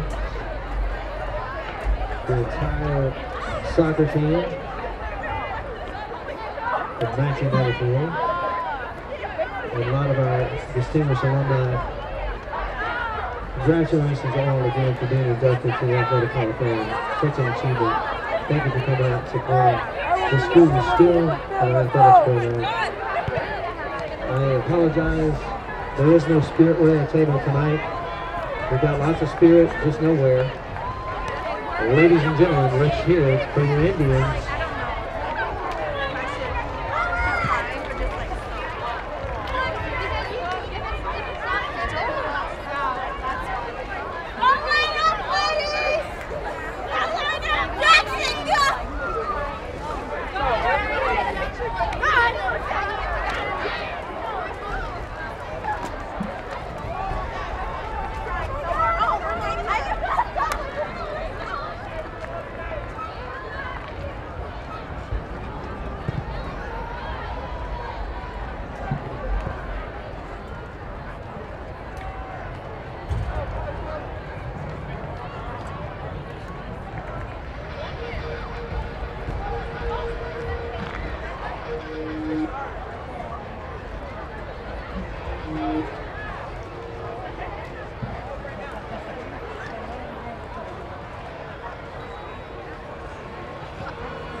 And we'd like to thank our Foothill Credit Union for sponsoring and giving us money to be able to do all these games. We really cannot thank them enough, because if it's not for them, then this would not be possible. And heading into the second half,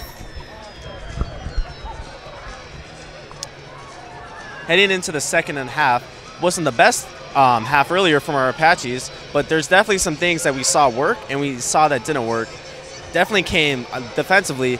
Saw Jake Metters and Chris Wilson just going crazy out there. What you think about that, Harrison? Yeah, definitely the defense has been really solid tonight for the Apaches. The offense finished well the half, but the defense throughout the whole half was really executing on their plays. Yeah, and they finally the Burroughs really capitalized on just maybe not having the best personnel in there at the time, and were able to run it up the middle for 6 yards and put a score on the board. Yeah. But that wouldn't have been possible without a couple, what I think are some botched calls from the referees for 10, 15 yards. Yeah, the flags have been killing Arcadia so far. Yeah.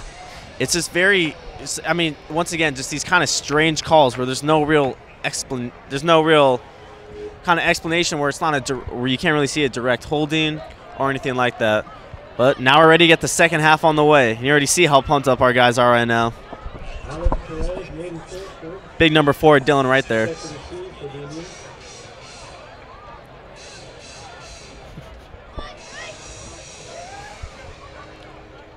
If you're just joining us on the APN live stream, it's a beautiful night in Burbank at Memorial Stadium. The Arcadia Apaches are taking on the Burroughs Indians. It's currently 17-7. Arcadia are getting ready to kick off the ball. Game actually got a crazy start with Burroughs recovering and onside. Yeah, that was an awesome start by Burroughs, but weren't able to capitalize. And after that, it was all Arcadia mostly. Yeah, now you can expect Christian Reyes to kick this right in the end zone. Another booming kick. And does not reach the end zone. Some momentum coming up on it. Forrester will take it out. And it is tackled. Great job by Noah Cabrera, the sophomore transfer from St. Francis. Yeah. Coming from St. Francis, right now he's just the special teams guy, and you could definitely, even though I won't be broadcasting him, you could definitely be looking at him coming in defensively next year on the either linebacker or corner. Yeah, definitely gonna be a key piece for this Arcadia team next year. And that's another thing to talk about. There is a lot of depth. I mean, Dylan Guerra. I mean, I was able to hear Dorsett's dad talking on the sidelines, and he really does think that Dylan's going to lead the league in passing at the end of the Pacific League in passing at the end of the year, and I don't see why not. Yeah, I definitely think Dylan is that good. To start off the second half, Piper will fire it to number 9. Great job there by the Burroughs Indians. English with the catch. Yeah, English getting the best of Bevel right there, just went inside, and at least we have our kind of just big boys up front, Chris Wilson and Jake Metters out there. Hopefully they'll play a little more this half. Yeah. But I mean, a solid route and good timing on the throw right there. Yeah. Ooh, Metters. Metters. And looks like he crossed the line. That'll be an encroachment. Looks like he crossed the line. Yeah. It's going to go 5 yards. A lot of discussion going into an encroachment. They're deciphering whether it's a false start.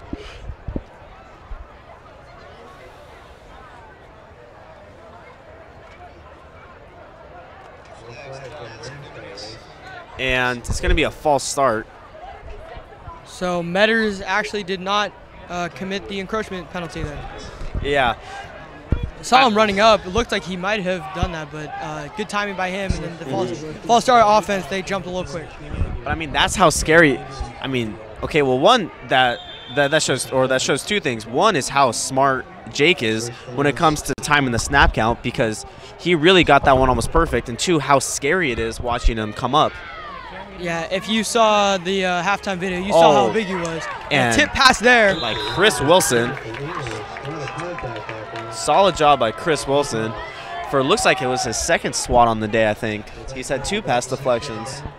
Now they'll bring up a 2nd and 16 for the Burroughs Indians.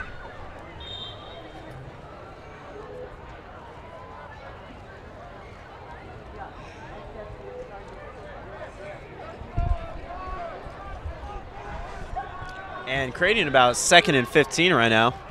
Solid job right there. Piper will hand it off to Rogers.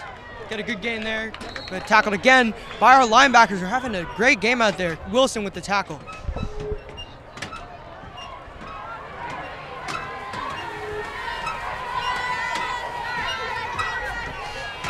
And looks like it's going to be 2nd or not sure what's happening.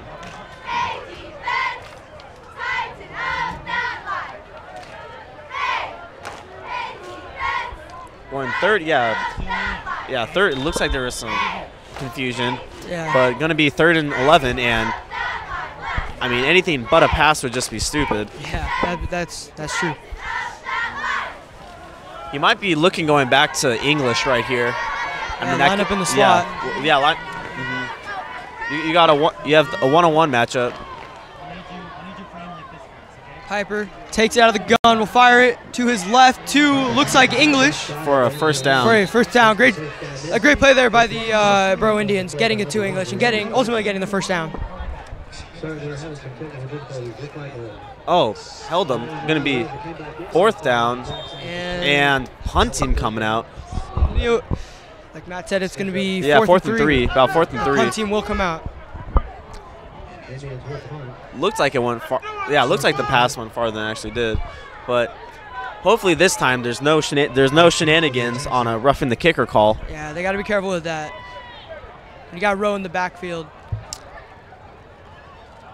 Ooh, almost. And DeMarco's is getting closer and closer every time. And, you know, Burrow being smart right here. Rowe hasn't even had a chance to get the ball. They keep kicking it out of bounds. Yeah. You know, this is actually the punter's done a great job of kicking it out of bounds, but also getting some length on the kicks. Giving no opportunity to Rowe no matter what. Yeah, that's definitely not the move, is having Rowe in open space, because as soon as Rowe Rowe really hasn't, I think, exploited and truly shown his talents this year yet. Because one, there's just been an added amount of added amount of talent, and the ball is getting shared more. Yeah. But just you gotta be looking for him right now. Yeah, one-on-one watching. Garrett will hand it off to DeMarco. And DeMarco finds a hole, finds another one. He's gone. Bursting free. DeMarco will surely score for the Arcadia Apaches. And there's the run that he was hoping for. It will make it 23-7 Apaches. And a solid run by DeMarco Moore right there. Finally finding some open room. And it looks like he changed his cleats at halftime. And maybe that's all he had to do. Superstitious. Yeah. He found 2 holes there. He got through easily.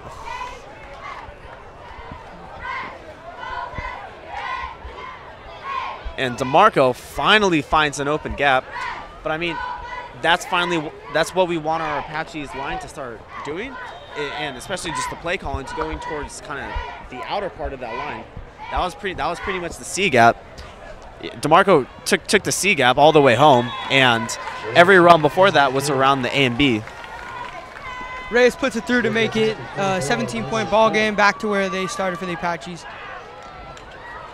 So the first drive for the Apaches coming out of the first half, that was actually their first points they've scored in the 3rd quarter this season. Kind of a shock to me and probably most people. Yeah, it seems like that this Apaches team either knows, or against LaSalle, they really didn't need to put up any more points in the end, but they really have had just trouble. They really have had trouble, and it enables them from getting back in the game. I mean, Cathedral is a prime example of that, and so is Hart. They lost by 4 to Hart, and a good Hart team at that.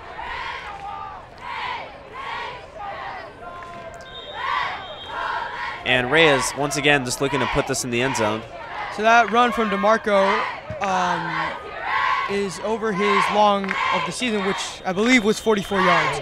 That was well longer than 44 yards from DeMarco.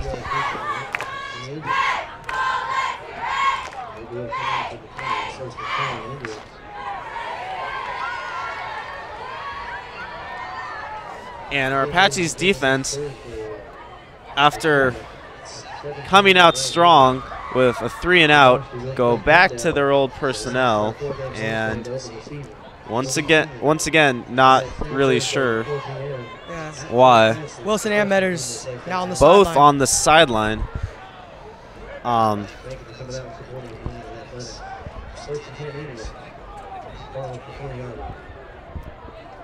I mean, maybe it's just they're going that way because there's not going to be a lot of run plays coming up. I mean, Burroughs is going to be forced to throw the ball.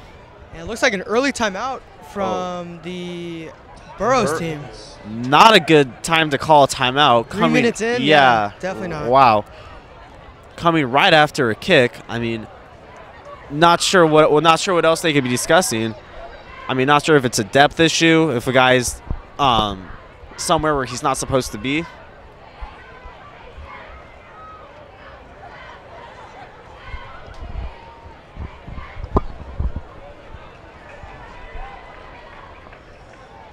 Ladies and gentlemen, let's give our Washington cheerleaders. Good job, ladies. Come on, And we'd also like to thank our sponsor, Foothill Credit Union, for donating. And if it was not for them, this would not be happening. We're very thankful.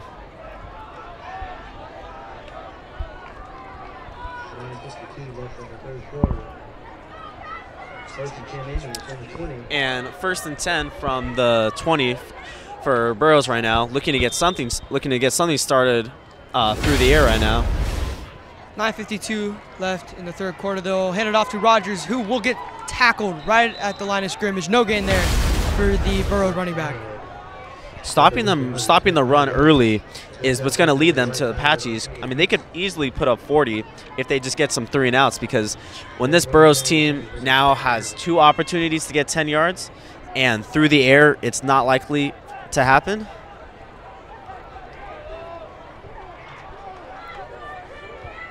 Now, definite passing situation. High ball throw it to number 16, and he is tackled immediately by number 5, Devontae Bevel. Bevel on the tackle right there. Just a quick little button route right there. Just going for a 5 and in. Now doing a solid job on the run, sets up a downage to where you're able to have a little bit of breathing room. Because now it's 3rd and 4, and they're gonna definitely have to get this through the air. Piper will take it, and a flag is Penalty. called. False start. Going to be a false start because it doesn't look like there was encroachment. And, encroachment. It is encroachment, so that will be an automatic first down for the Burrough Indians. Apaches shoot themselves in the foot right now. I didn't see any. I didn't see anybody blitzing, but no, I didn't see anything. I guess it was on Keith, 64. Yeah. So this sets up a new set of downs for the Burrough Indians on the 31-yard line. Piper will take it from the gun again. And you see him go in motion again. Sets up as a blocker. Hand it off to Rogers. Gets a hole. Nice gain there. Nice gain from Rogers right there.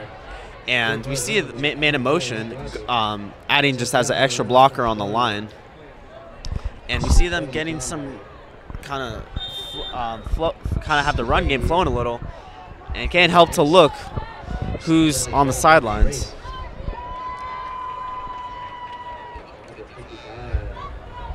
Second and 6 here for the Burrough Indians on the 35-yard line. And definitely a solid job by this Apaches front, led by Dorset Manning, being able to stop the run right away. Piper has it, drops back, looking right. Oh, throws intercepted. It up to Simmons. Great play by Devontae Bevel to break up that pass. Aimed for Simmons for the Burrough Indians. Bevel has his second almost pick of the game right there. But, I mean, just a solid job covering them right now. A solid job covering right there. Yeah, he threw that up one-on-one. Could have gone either way. Good job by our defender, Devontae Bevel, to make a great play on the ball. And Bevel's frustrated with himself. He knew he should have had that, but can't worry about that. It moves on. Yep. In motion. Piper takes it. He will fake it, but then hand it to Rogers, who will stumble forward for a nice gain there. Don't know if he got the first. Probably not. Not going to be a first down. First down's at the 41, and that went to about the 39. But they might try and sneak a play in real quick right here. Fourth and 2. And this is where Burroughs might be going for a hard count, then taking a timeout. Oh, false start. Like that's a false start. The quarterback got his own lineman. Yeah. A little bit of friendly fire right there. Yeah. They shot themselves in the foot. Exactly. It went to a hard count, and I mean, I saw the left. Yeah. The left tackle just completely sprint out. Yeah. Definitely moved before the quarterback said, before the ball moved. Yeah, false start. Now they're going to send the punt team out there, and this is where the Apaches just need to have another quick drive where they're able to put points on the board right away. They want to get their offense on the field as quick and then off the field as quick as well.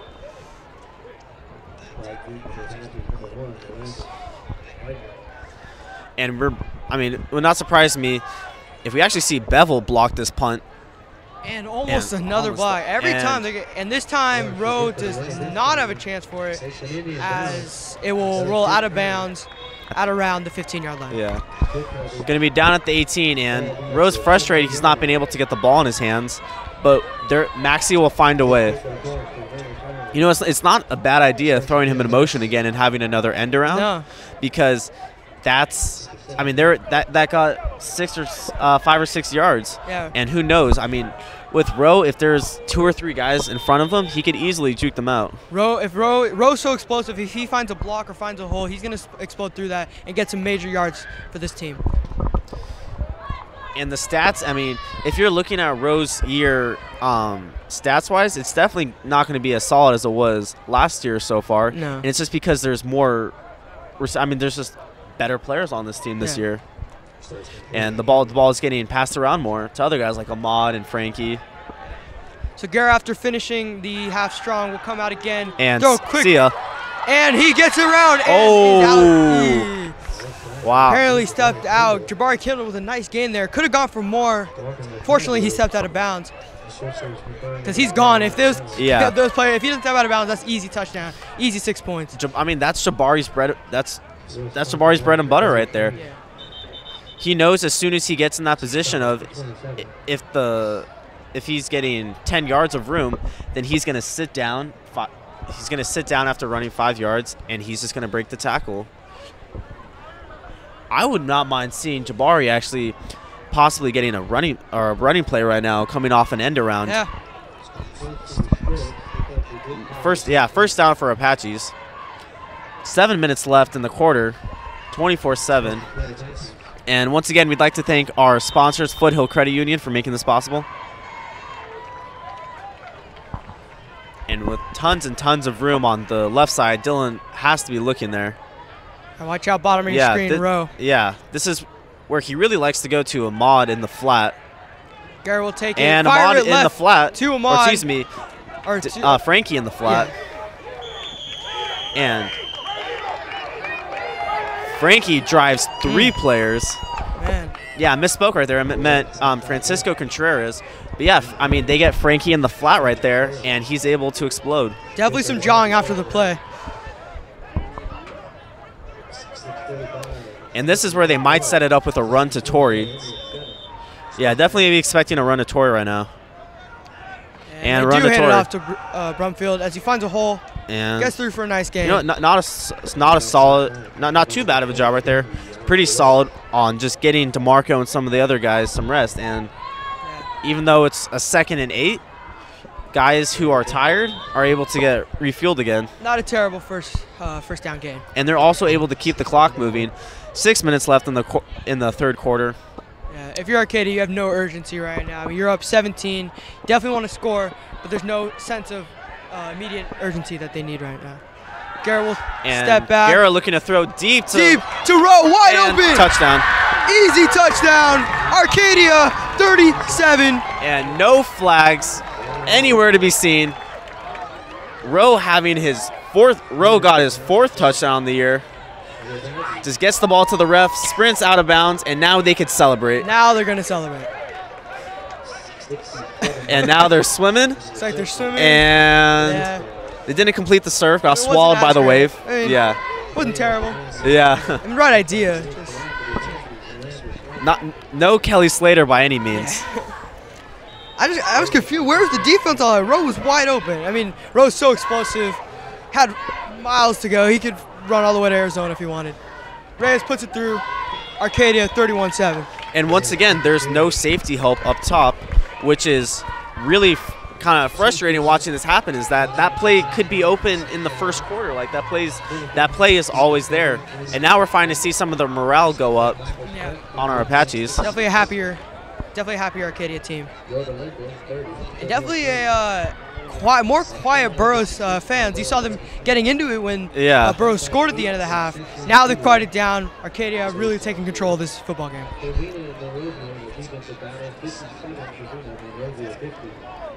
So as we finish, we're about halfway through the third quarter right now. Reyes will kick it off. Rowe just scored a touchdown. We'd like to thank our sponsors, Foothill Credit Union, for making this all possible. And it's kind of interesting to see on the sideline right now. It's off camera, but Garrett Starden still has his helmet on and is talking to his teammates, and that shows the difference of mood right there. And this is going to be bad. Has to take it out. And that's a safety? What? What? I'm confused. How is that? That should be. I'm not sure if that's a safety, but that should be something. He caught the ball inbounds, then ran out of bounds. Looks like a touchback. It could be putting it on the 20. It's going to end up on the 20.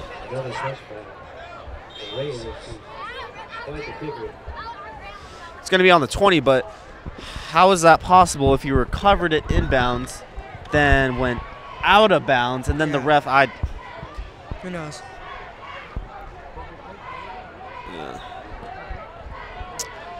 Apache's defense looking to start exactly where they left off, and this Burroughs offense is going to have to go to an air raid.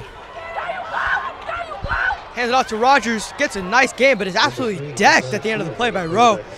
And if I'm not mistaken, it looks like the Burrough Indians have taken out their quarterback Piper and have replaced him with Garcia.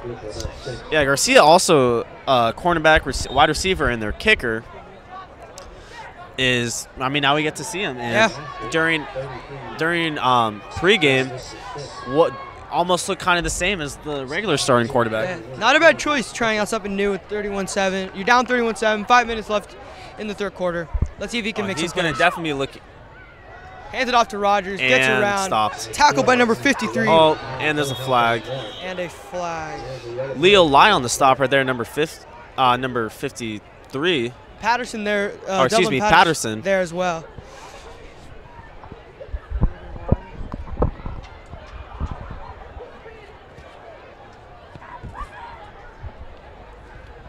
A lot of discussion. Face mask. Face mask. Hopefully it's not. Face mask against Burroughs. Going to take him 15 yards back. Going to make it second and forever.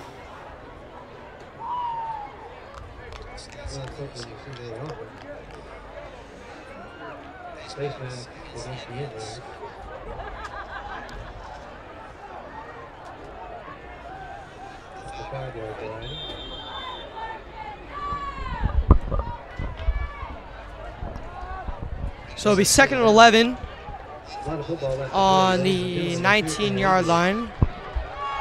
4:55 left in the game. Or excuse me, 4:55 left in the third quarter.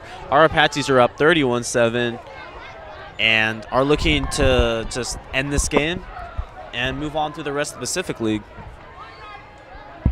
So now Garcia will take it out, and he will run. And little QB run, gets through. Wow, nice gain there by Garcia, showing his skills on and off as a quarterback and as just a skill player. Yeah, and the right tackle lays a huge hit on Chris right there. Chris finally getting a taste of his own medicine. His belt has to be a little bit wrong. Yeah. And 1st and 10. Burroughs Indians are ready to take this upfield, and they're not doing it through the air. Surprisingly, they're doing it on the ground. Maybe it's time to get Big Jake Metters back in there. And it's going to be a run again. Garcia will hand it off to Rogers again. Yep. Get through for no gain. Now it's predictable. Yeah. Another just smothered. The Arcadia defense just smothered Rogers. Had a good okay first half, but so far the second half he hasn't been able to break through for anything. Yeah, I mean, if you have guys in the broadcast booth calling your plays, it's getting a little obvious. Yeah.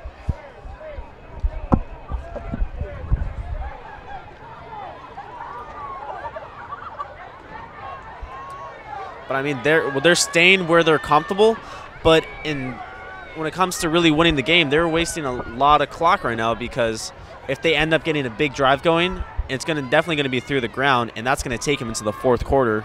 Yeah, looks like they're going to play their game, which is running it to Rogers again for another short gain. Yeah. That'll bring us to third down with a third and long. Or yeah, third and 3 from the 36, 37-yard line. 3:25 left in the game.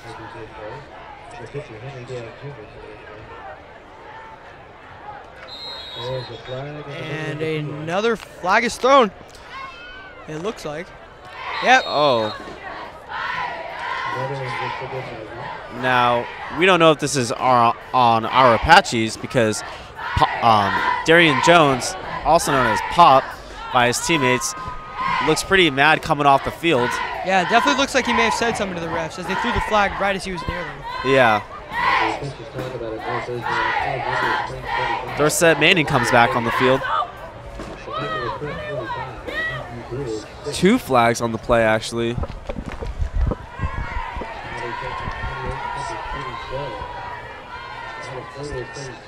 Not a bad time to cue the Jeopardy music.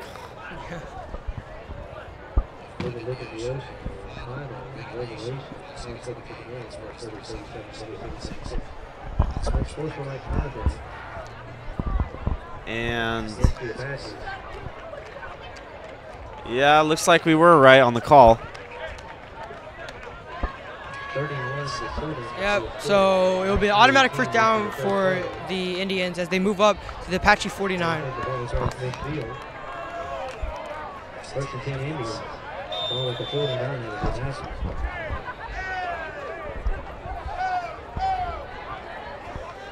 Hopefully Dorset can make a big stop in this run game. Still waiting for him to make some big plays. Number 9, English in motion. They hand it off to Rogers instead. Short gain again, if any. And creating now a second and 9. 2:45 left in the game. And once again, we'd like to thank our sponsor, Foothill Credit Union. Chris Wilson in there on the tackle that play, and besides just getting his bell rung, has had close to a perfect game. 5 or 6 tackles, a huge one on special teams, and also a couple swats.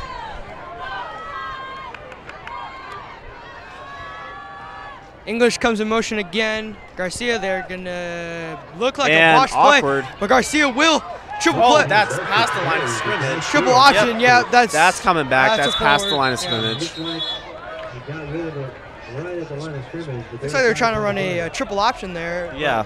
Looks like they botched it on the line of scrimmage. Luckily, Garcia was able to turn away, but through it was through to in front of him, so that is a penalty. Yeah, that's going to count as a forward lateral. Yeah.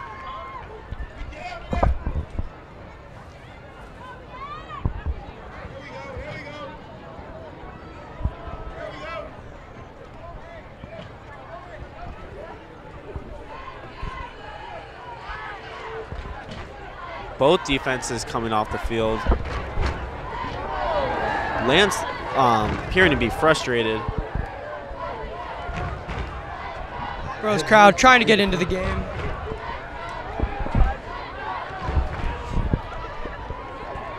And with a score of 31-7 with 2:10 left in the game, our Apaches are looking just to hopefully hold out Burroughs for the rest of this evening. And fans booing the call, but it's what happens when you throw it past the line of scrimmage. Expect maybe to see some Arcadia bench players as they are starting to pull away from the game. Definitely can't jinx anything yet, but there has been some crazy comebacks. Yeah. I mean, that was a pretty obvious forward pass. Yeah.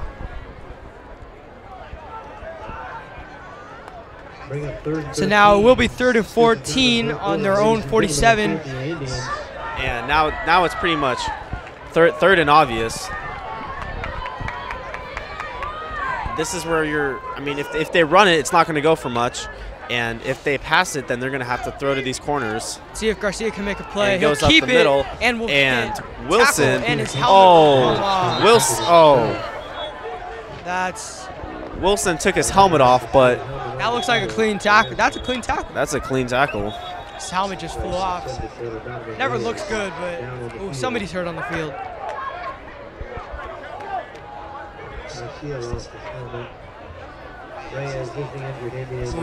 Burrow Indian is hurt on the field, and he looks like he's in agony. Trainers are rushing out.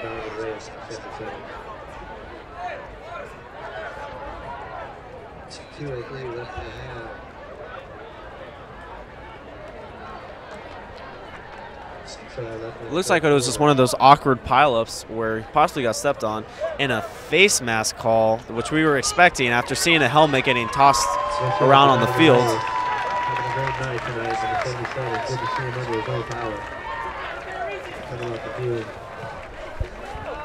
Good job by that Burroughs training staff. Appreciate y'all.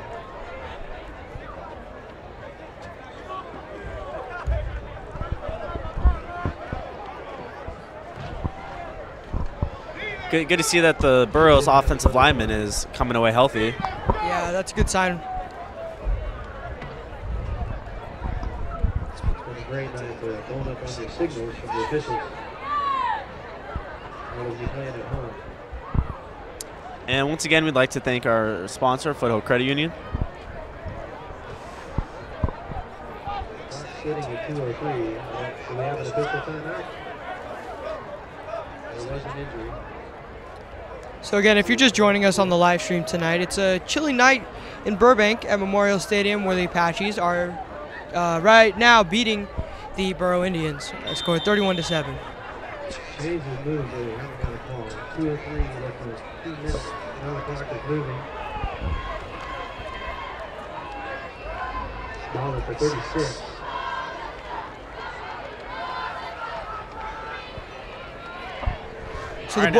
So the ball will be on the 36, 1st and 10 for the Burrow Indians. 1:40 left in the game. Gonna definitely go back to the run game. I mean, yeah. Garcia will take it out of the gun again. Look for him to hand it off to Rogers, but there is a flag on the play. A flag. It is a false start on the offense. I guess he did.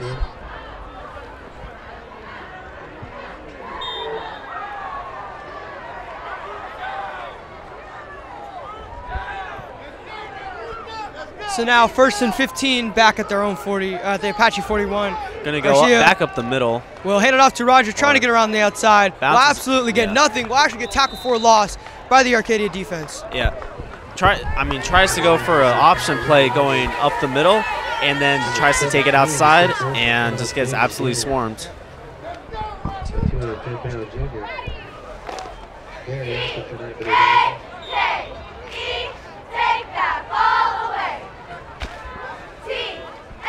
So now a 2nd and very long at the 44-yard line.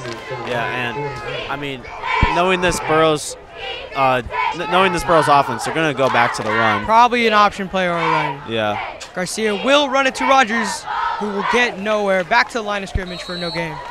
And it just doesn't make sense for Jake Metters to be on the sideline right now when he's leading the Pacific League in tackles, or I believe he's leading the league in tackles, and he's just on the sideline sitting there, and you can see him begging for the coaches to put him in. Yeah. Still a whole quarter left to play. It's a lot of talent left off the field, yep. And it's being felt because Burroughs is getting 5-6 yard run plays.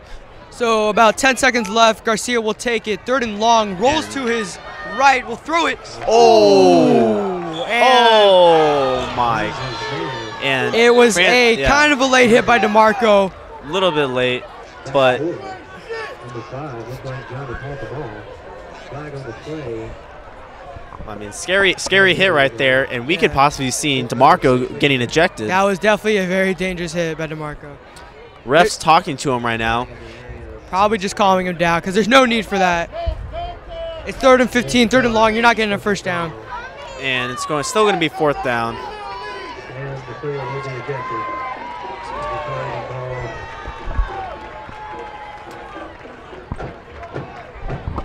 And we've seen some good hits tonight. Still going to be 4th since it came after the play. Okay, so now it's going to be about 4th or going to be first down. Not sure. They might be redoing 3rd down.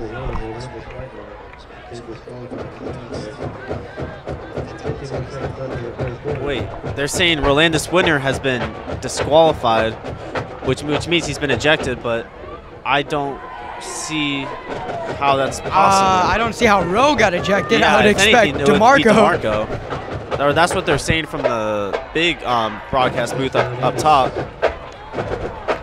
Yeah, I don't see. I don't see them.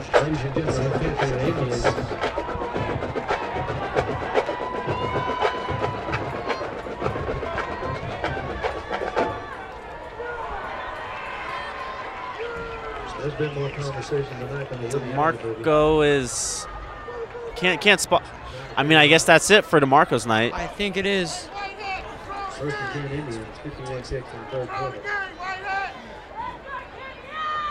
A terrible call, right? Yeah, just a bad call. And DeMarco does not look happy. Yeah, I mean, Garcia will take it. New set of downs. Rolls to his left. And will be tackled. just going absolutely nowhere. Yeah. Doesn't look like he's going to be throwing many passes tonight. And DeMarco getting a ton of love from his teammates right now on the sidelines, and it's difficult to see him go out. He had a solid, looked like it was 65-70 yard touchdown that was huge. That was huge on getting that doubt of this Apache's offense away, setting up a big play on the next drive, having to have the linebackers play up, setting up a big play on the next drive for Frankie going up top for a touchdown. So 3 quarters down in Burbank, 1 to go. Arcadia lead the Indians 31-7.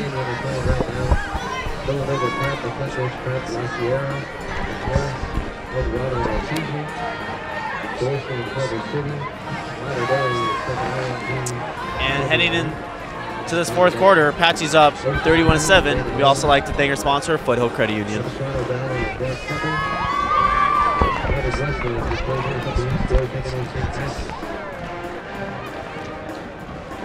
The next Thursday night will be the final game of our 4-game homestand we're losing the season with.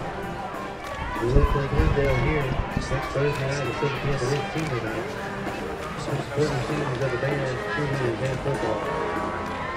Also next Thursday at 4 o'clock is freshman team will be away at St. Francis. 4 p.m. at St. Francis. Freshman girls football. Start of the 4th quarter.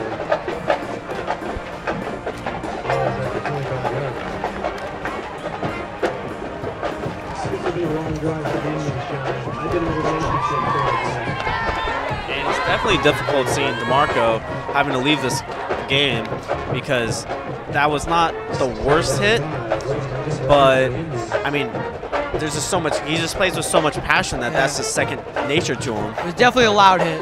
Yeah. And I think that's a big issue with these hit penalties is that refs see loud, kind of big boom loud, fans going crazy, and they think it's automatically illegal hit, but that was right to his chest plate. To begin the 4th quarter, he will pitch it out to Rogers and will get tackled for a loss. Yeah. No gain. They are going nowhere. Yeah, and forcing this Burroughs offense to kind of go outside beyond the tackles has just proved to go nowhere. Yeah. So that'll bring us to 3rd and long on the 26-yard line, Arcadia 26. So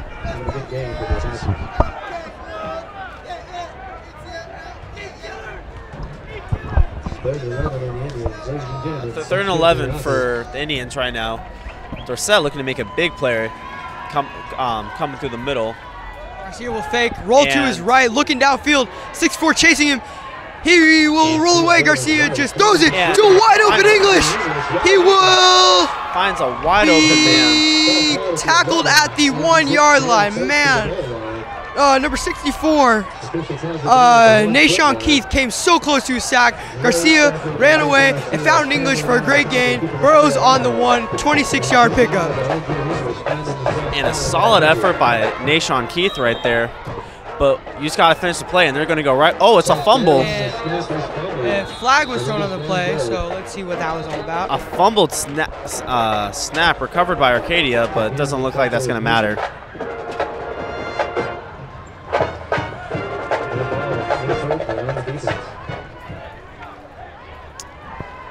Waiting in the car right now. And no call. Bizarre. Looks like maybe penalties offset or something. Yeah, it could be offsetting penalties. Yeah, because the ball is still on the 1. Nothing really happened. No. Watch for Garcia, maybe a keeper, or it looks like he's going to hand it off to his 24, his all reliable Rogers. And he will, and he will not get in. Yeah, completely stopped. And finally, we get to see Jake Metters in there, who's probably, I don't think I've seen him in there since the beginning of the second half of that first drive. Yeah, been a while. And, I mean, I just don't see why he hasn't been in there that much, but at least they're bringing him now. And seeing that at Burroughs Drive, that proves that the Apaches need him out there, because they pretty much marched right down the field with one big pass play. The rest were just runs. So the Indians actually lost a yard on that play, looking to get in for a touchdown, make things kind of interesting with 10 minutes left in the final quarter. Let's see what happens. Garcia will fake it, run through. Metters will not get there. Touchdown, Indians. Great job by Garcia keeping the ball and eventually diving in for the touchdown, making it a 31-13 game. Garcia reading the defensive end on the left side. Looks like it was Milo, right? Yeah, looks like he was kind of reading Milo, and good decision there to keep it. Yeah. And barely snuck in before Jake was able to get to him. Close play.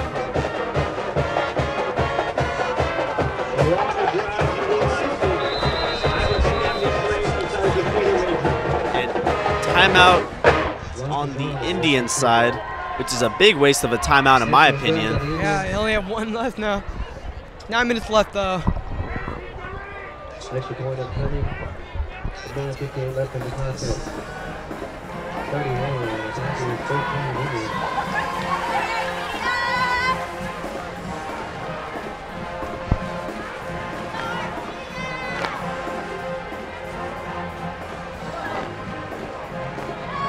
I mean, not really sure what all this discussion is about, because in the end it's only 2 points. Yeah. And they're still down by 3 possessions.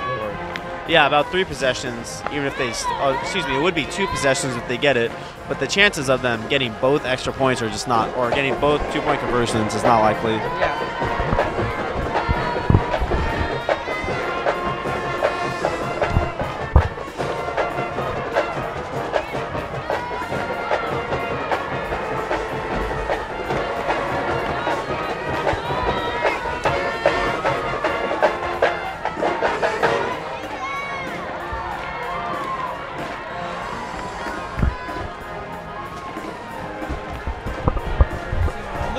Okay, so the Indians are going to go for 2. Garcia will fake. No, never mind. Excuse me. He hands it to Rogers. Rogers will. Looks like he did not get in. Wait, yeah. Or was that a 2-point conversion? I think that was a 2-point conversion. However, they did not successfully get it. Yeah. So I mean, now it's a 3-possession game.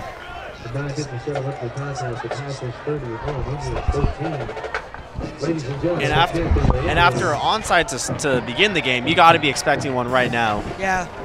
Executed the first time, but kind of used the element of surprise. Let's see if Arcadia expect this one. Maybe a little prepared for it, a little more prepared.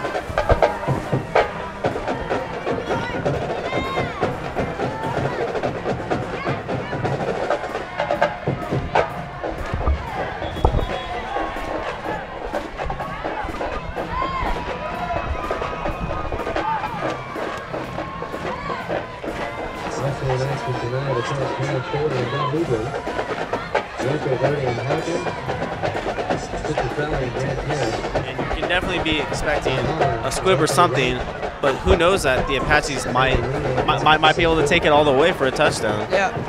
So it is Garcia, the quarterback, kicking again. Yeah.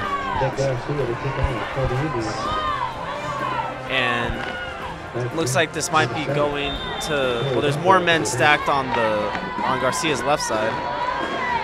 Might be going that way. And no, it's a far kick to number 7. Little tic-tac. Taking it around the outside. Maybe trying to get a hole. Trying to get a block. Gets a block by Dylan.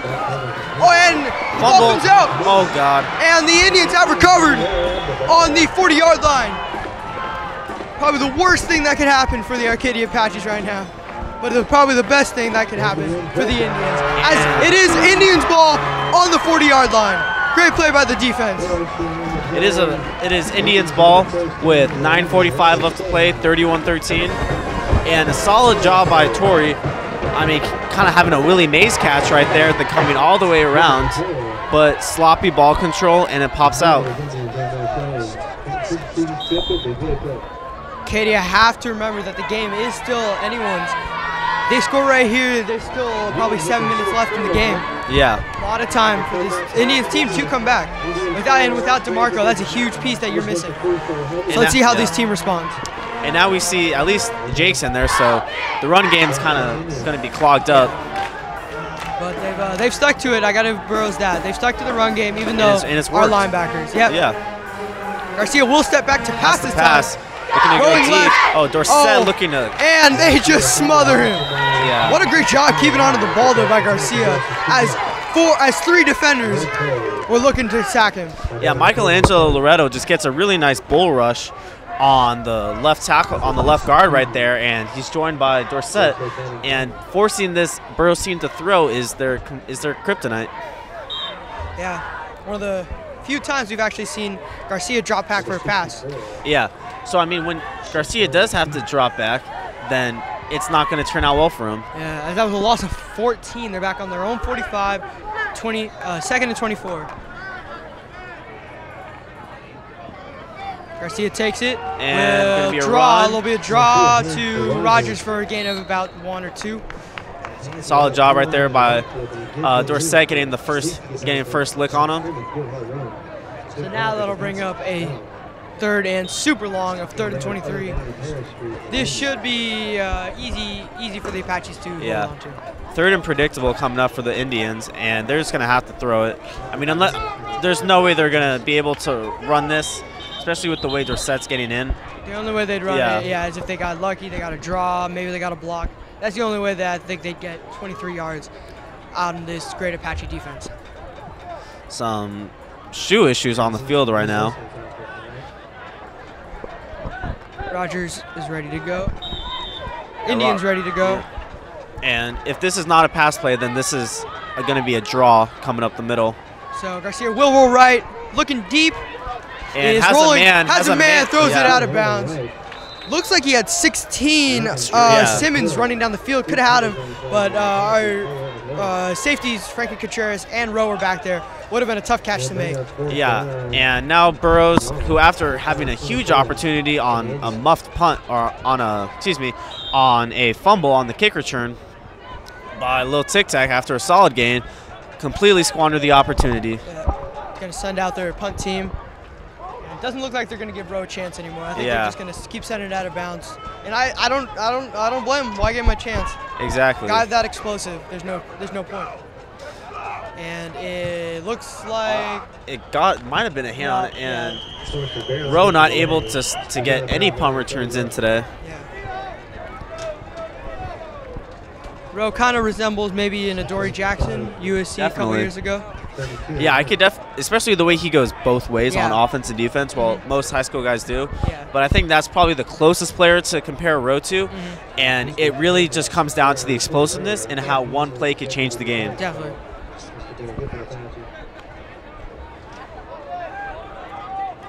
Ball ends at the 33-yard line. First and 10 Arcadia.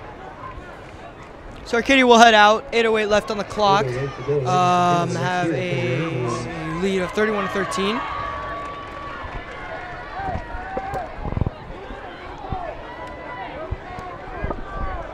Brumfield, Torrey Brumfield out, lined up behind Guerra. They will give it to Brumfield. And he's going to take this for a big game. Finds a hole, gets a block. And a big block right there by Jabari Kindle. Good game there. And injured Gay slowly back to his. Oh, that's not good. Looks like he's grabbing his arm. Might be. That doesn't look good. Number 4, Turner. Yeah, he looks hurt. Yeah, I would sit this one out, Turner. Yeah, I mean, Jabari Kindle's doing an absolutely amazing job of getting under the pads and driving Turner back and landing on him. Might have broken an arm. Yeah, that was a good block that he set, but it looks like he's holding maybe his rib or his arm somewhere across that. Yeah, definitely his shoulder. That doesn't look good. Best wishes out to Turner. And trying his best to just battle it out, but it could just be a stinger, but who knows? Didn't look good. Yeah, definitely did not look good. And yeah.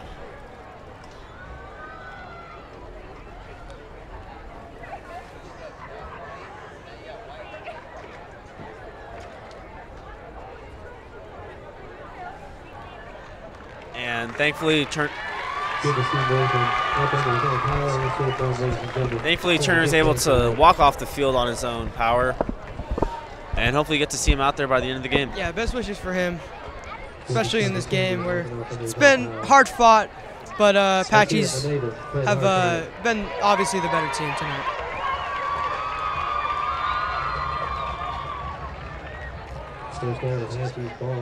At the 45-yard line. I mean, not a passing situation, but I mean, you got Jabari Kindle with about 8 yards of open space, and this is where he just does best. Yeah. Guerra will look left, then now look right, now look back too. See ya. Breaks his ankles. Jabari Kindle down the sideline. Jabari Kindle, will he get there? Yes, he will. Jabari Kindle with the touchdown. And it's really too easy to call. And now we get to see a little touchdown celebration on the sideline. And he'll run out of bounds. Going on the track. And going for it looks like a baton. Rowe gets it and takes it back to his teammates. A little bit of a relay race there. Yeah. That's probably the best all night I've seen. Yeah. Most coordinated, I guess. But what a great job by Dylan Guerra. Rolled left initially, then turned back right.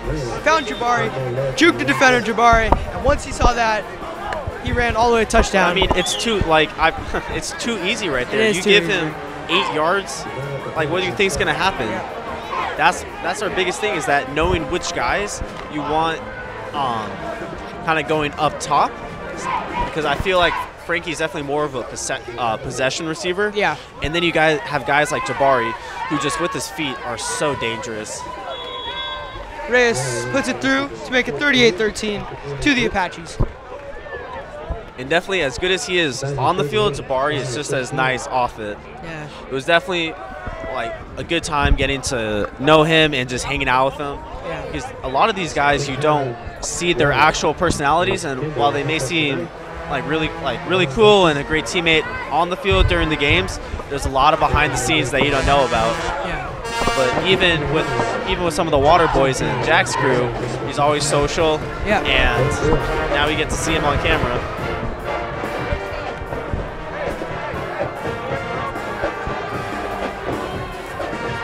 And just still holding two offers from University of Hawaii and UNLV. And who knows, we might be seeing him go against USC next year. Yeah, that's who USC opened up this season against UNLV. Yeah. So Reyes will kick it off right now, 38-13, 7:45 left in the game. And that's going in the end zone. Forrester, no chance to get that. Touchback, they'll start it at the 20. Yeah, the thing with Jabari is that he's so fast that any room and he's gone. Yeah. That goes for any of the receivers. A lot of the receivers are so explosive and so quick. Even Dylan, Ahmad, give them any space, they're gone. would like to thank the game. Thanks to our sponsor for providing the win. And ready to start from the 20, 38-13 game for the Apaches.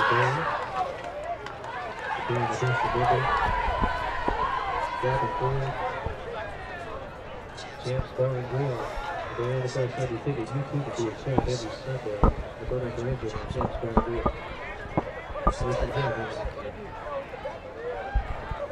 So Garcia, oh, actually it looks like they put Piper back in. Rogers will get a run there, not very much on that run. So it looks like Garcia got in there just for a couple drives, put their starting quarterback, Piper, back in. Garcia actually lined up as a wide receiver, so that just shows another position that Garcia can play.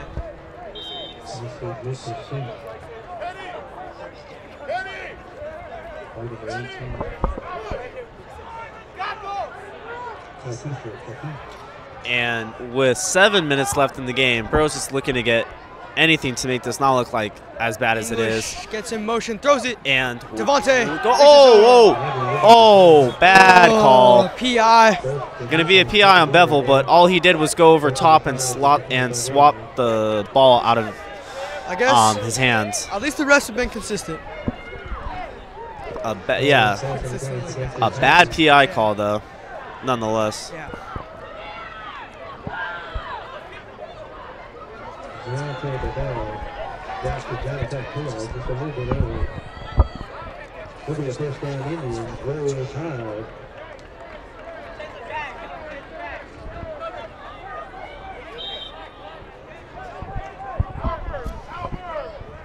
So Piper now, the QB spot, will take it, drop back, looking deep to number 16, and that is way over the head.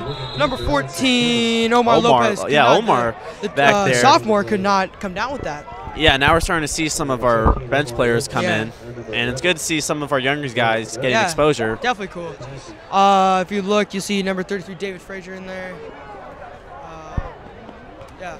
And looks like 53, Patterson's in there. Yeah.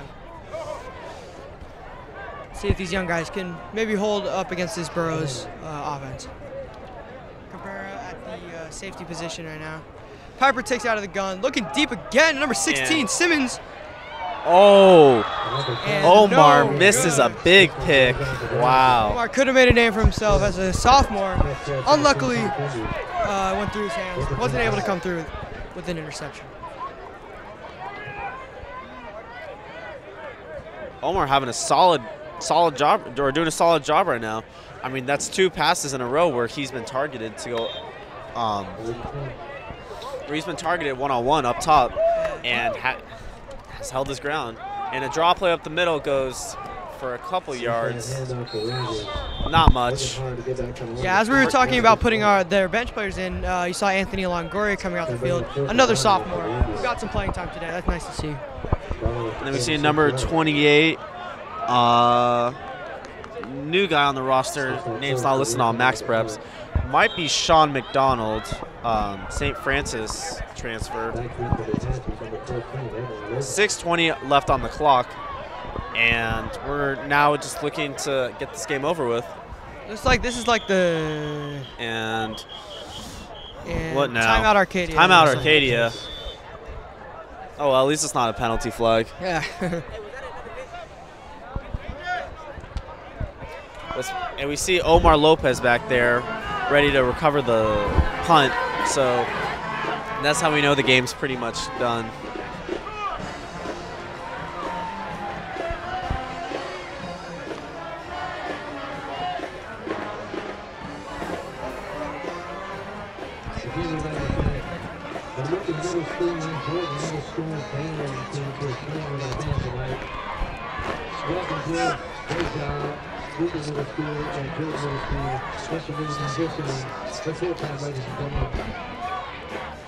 And after having kind of struggling at the beginning of the game, Patsy's really picked it up in the second half and have really kind of run away with it.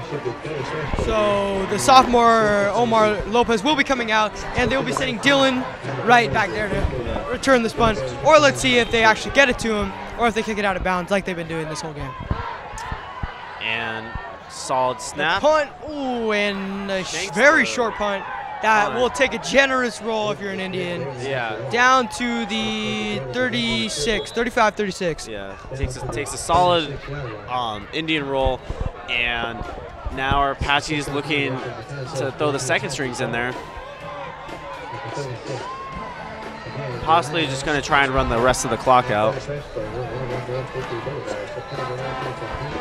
Wouldn't be a bad idea seeing, Chris Wilson getting some reps in there at QB. Yeah, Chris Wilson, amazing athlete, can play basically any position for this Apache team. Showed it playing tight end. He mostly plays linebacker, but has also gotten some playing time at quarterback this season.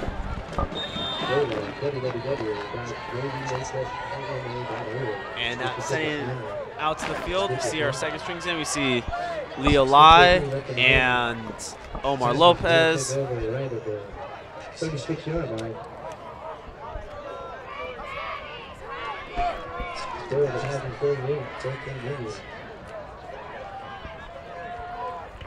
And a new face in the backfield. So Garrett will roll to his right. Find Omar Lopez, a sophomore.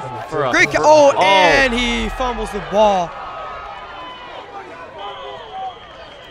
And man, that just shows the inexperience of a sophomore in there. They threw him in there. I mean, he got some touch of the ball. He actually caught the ball, just unlucky he wasn't able to contain it. Yeah, has three guys trying to bring him down and kind of gets the bad part of trying to be the hero, and it doesn't end up going so well. As he gets older, though, he'll learn how to protect the ball a little better. Tough to keep on the ball when there's 4 people on it. Yeah, and Milo's showing some nice dance moves. You get to see Ahmad. Always a fun sideline with these Apaches. You know what? Always a fun sideline. If we could get a reality show of our Apaches, I think we should. That'd be awesome. Piper will take out of the gun, hand it off to Rogers, who just gets clapped.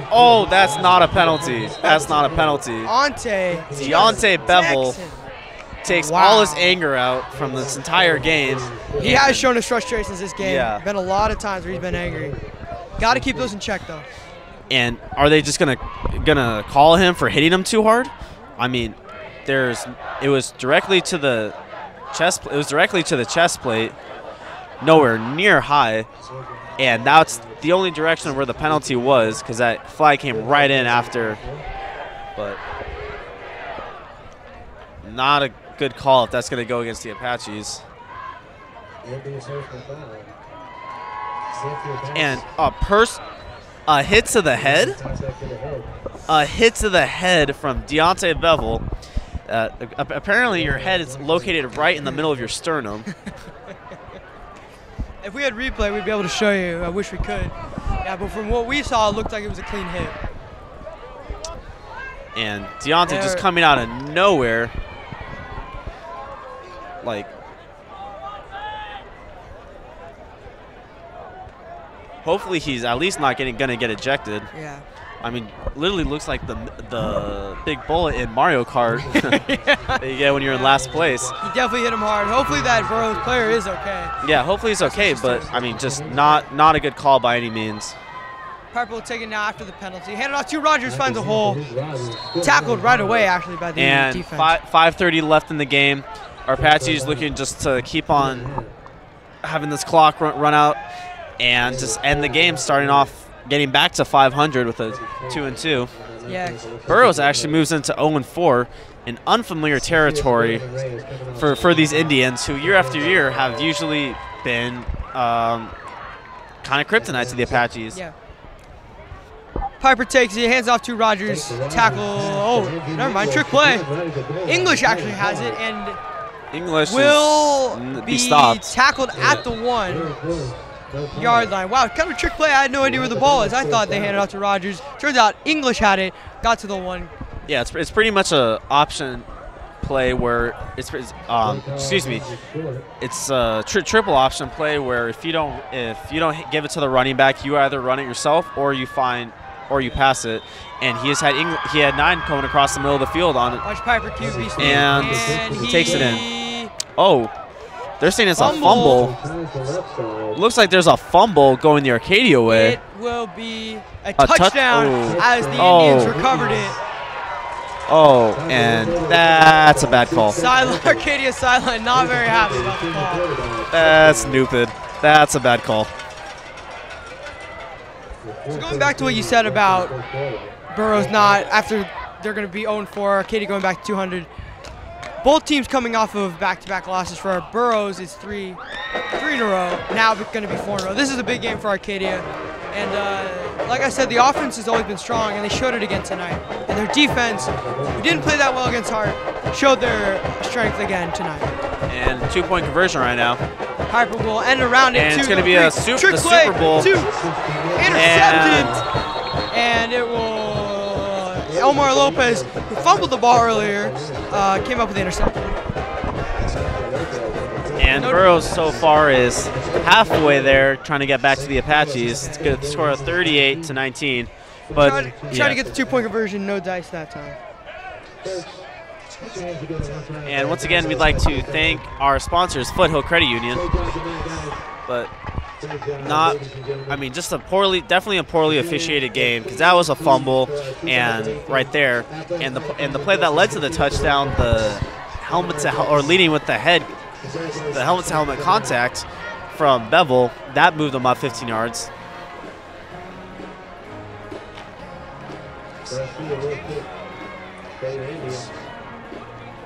Hopefully, Indians are definitely going to be looking to onside it. Ball is probably going to go to the right side. That's at least where he's been usually kicking it.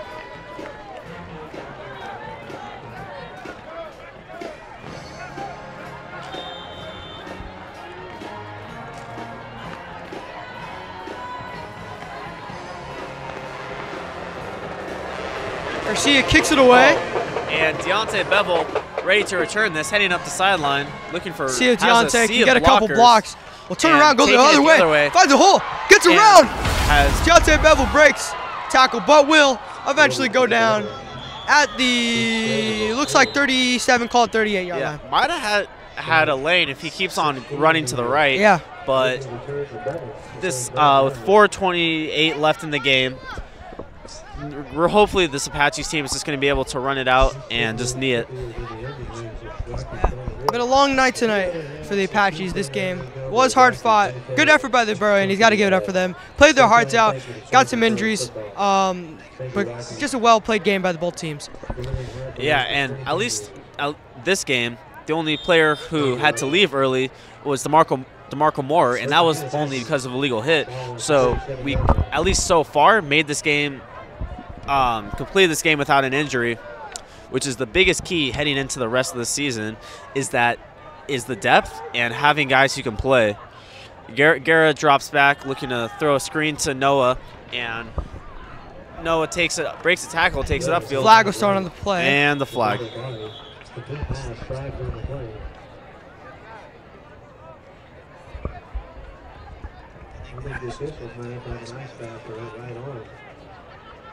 Good job, gentlemen, good job.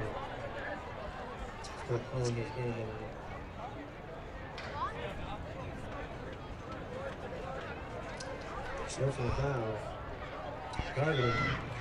out. Targeting against the Apaches, and if I'm not mistaken, that should be an ejection. I'm not sure. Yeah, usually targeting does lead to an ejection. Yeah. And it looks like somebody might get ejected. It should be an ejection. I didn't see any targeting. Yeah, I didn't see anything. Wow. So it looks a weird game. Yeah, but a lot of calls.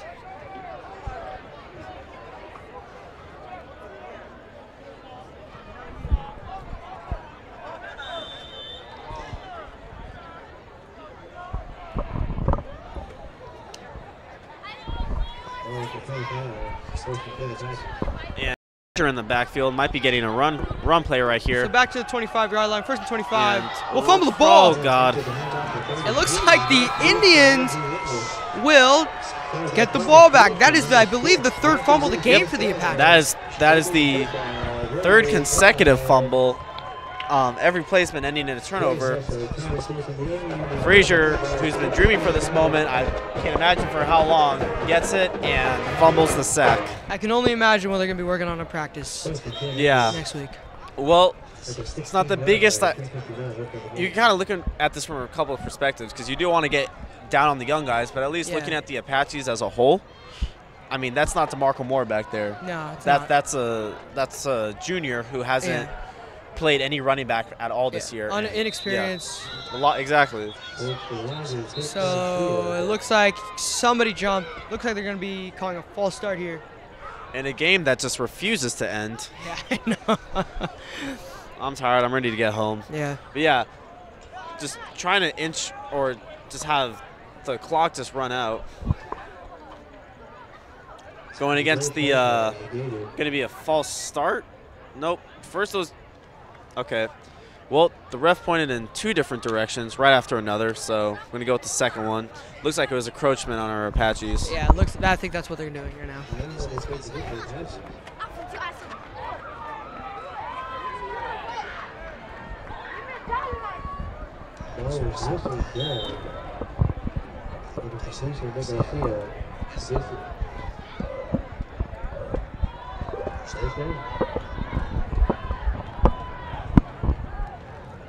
Snap to Piper. Will look left. Find number 3, Turner. Excuse me. Find number 3, Garcia.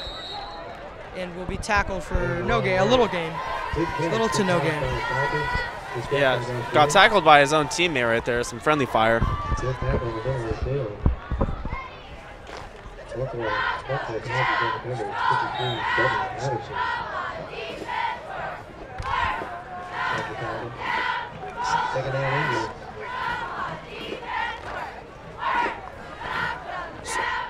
So Piper will now take it. 2nd and 5. Get around to Forrester. Will cut inside, but will be tackled and smothered again by that Arcadia defense. Yeah, no gain on the play.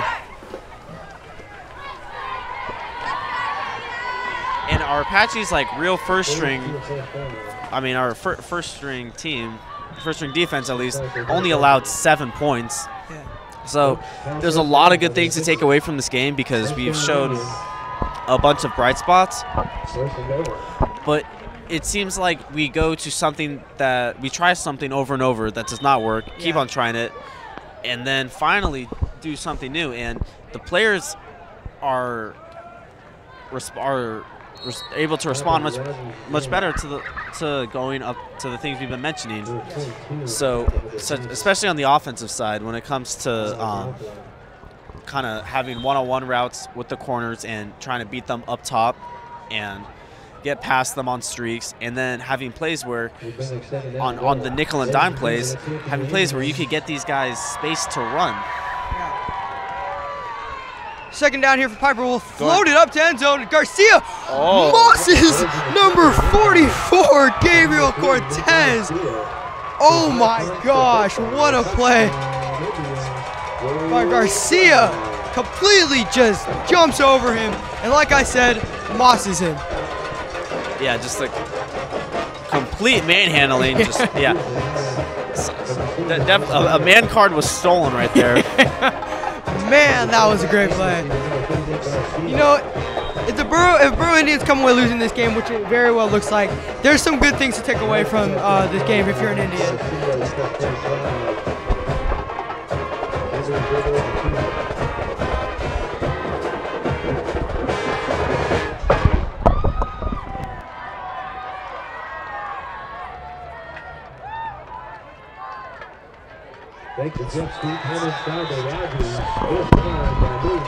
And Rogers gets in for the 2-point conversion, making it 38-27 in a game that should not be nowhere near as close as this. You know, it's a two possession game. Doesn't look like the Indians will have any chance, but they still have fought hard today. I mean, Burroughs was able to put up pretty much 20 points on a second string defense, followed by 3 consecutive fumbles at the beginning of every drive.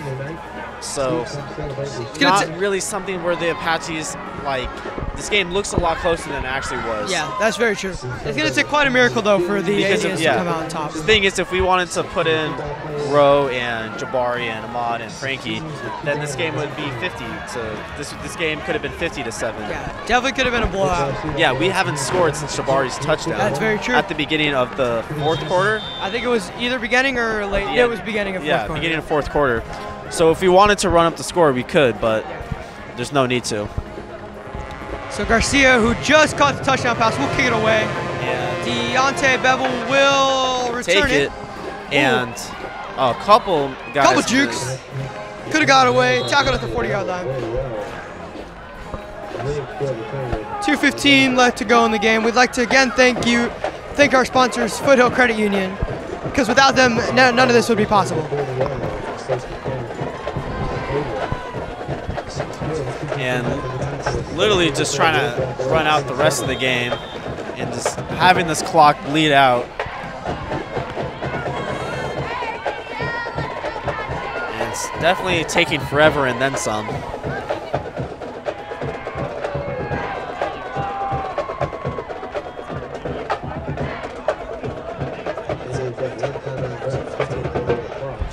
And with 21 seconds left, our starters are, or excuse me, 2 minutes and 15 seconds left. Our starters are back on the field, and we're throwing it. They'll look right to number 9, Frankie. Turns upfield. And good pickup there, all the way to the other side of the field on the 40. I mean, I understand the point of putting our starters in, but run the ball. There's no reason of having. No reason to throw it. For run the ball. 2 minutes 7 seconds left. Yeah. Clock run out. I mean, because now they're running like this is the first quarter. Yeah. I mean, Guerra, maybe they're just trying to get him going for next game. Yes. Don't understand why they do that. This is just padding the stats at this point. But maybe they can try and give Deontay the ball, see if he can make a play. Yeah. Because I don't want to see, I mean, even though these guys know how to handle a hit, it doesn't make, Frankie asking for the ball, so this, let's see it. Who knows? Yeah. Oh, it is a. And Deontay makes a cut. Deontay Bevel down the line will score.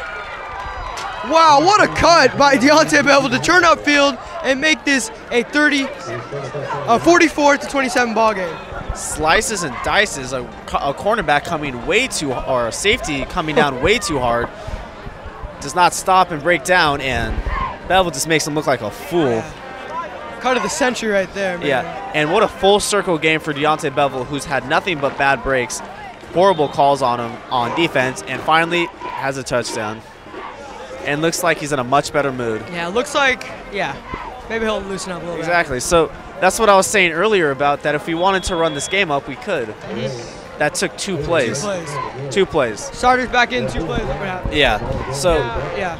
The Pacific League is going to see this and say, wow, like Burroughs put up a ton of points on Arcadia, but in the end, really, all it was is Arcadia's second string getting beat by Burroughs' first string. So. And the problems that Arcadia had with ball security, that can be fixed. It's not problems with their talent or their potential. It's all a matter of reps and being able to hold on to the ball better. And even 2 of the fumbles were made by guys who are second stringers. Yeah. And Torrey Brumfield, who fumbled, also is not really much of a ball carrier. I mean, he does play some running back, but it's definitely not a lot.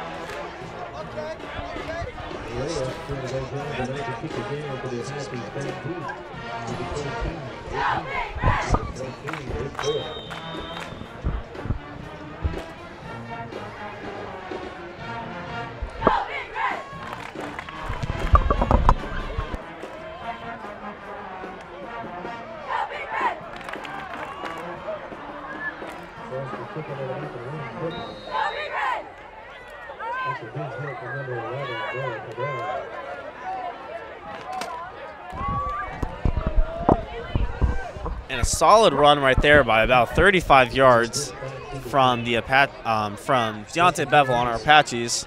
Just had a rough game, but really really just found the hole and was able to exploit the defense.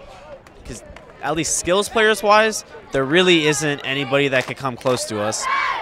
But where we're gonna get beat, like in the future, which we'll just kind of have to deal with, is our line. Oh, that's easy interception for number 44. Who was Moss last play, but comes back with a pick now.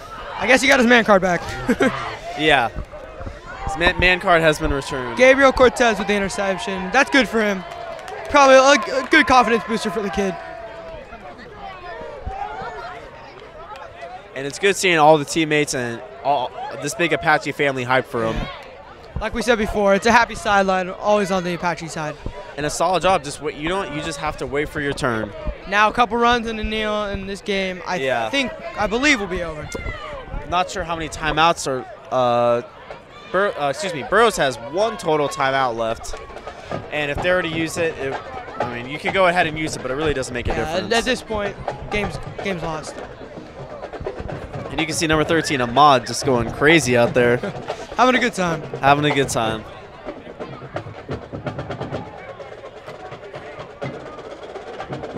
And now Jabari's getting into it.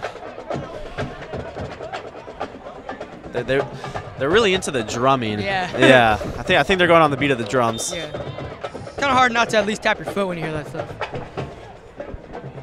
Yeah, hopefully it doesn't get chippy right now. Yeah. Couple kneels, game will be over. Yep.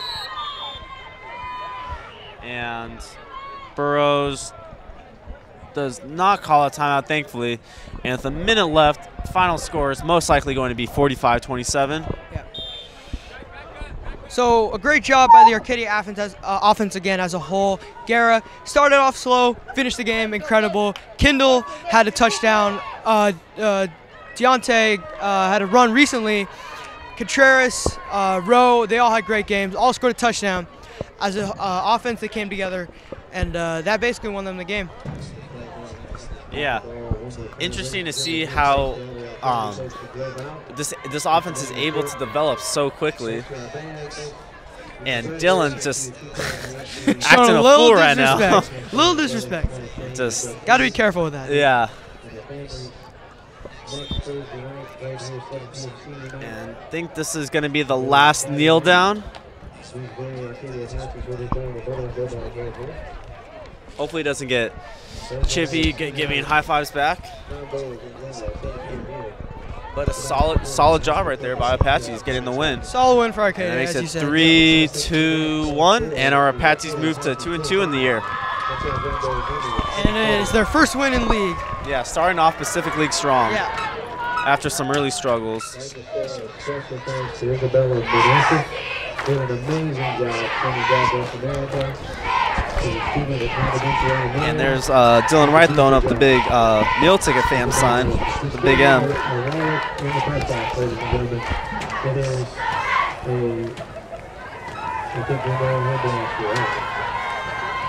Thank you. We did find the corner wallet. Let's do that, welcome. CIF, thanks for supporting high school football. Thanks for coming out. God bless. Have a good weekend.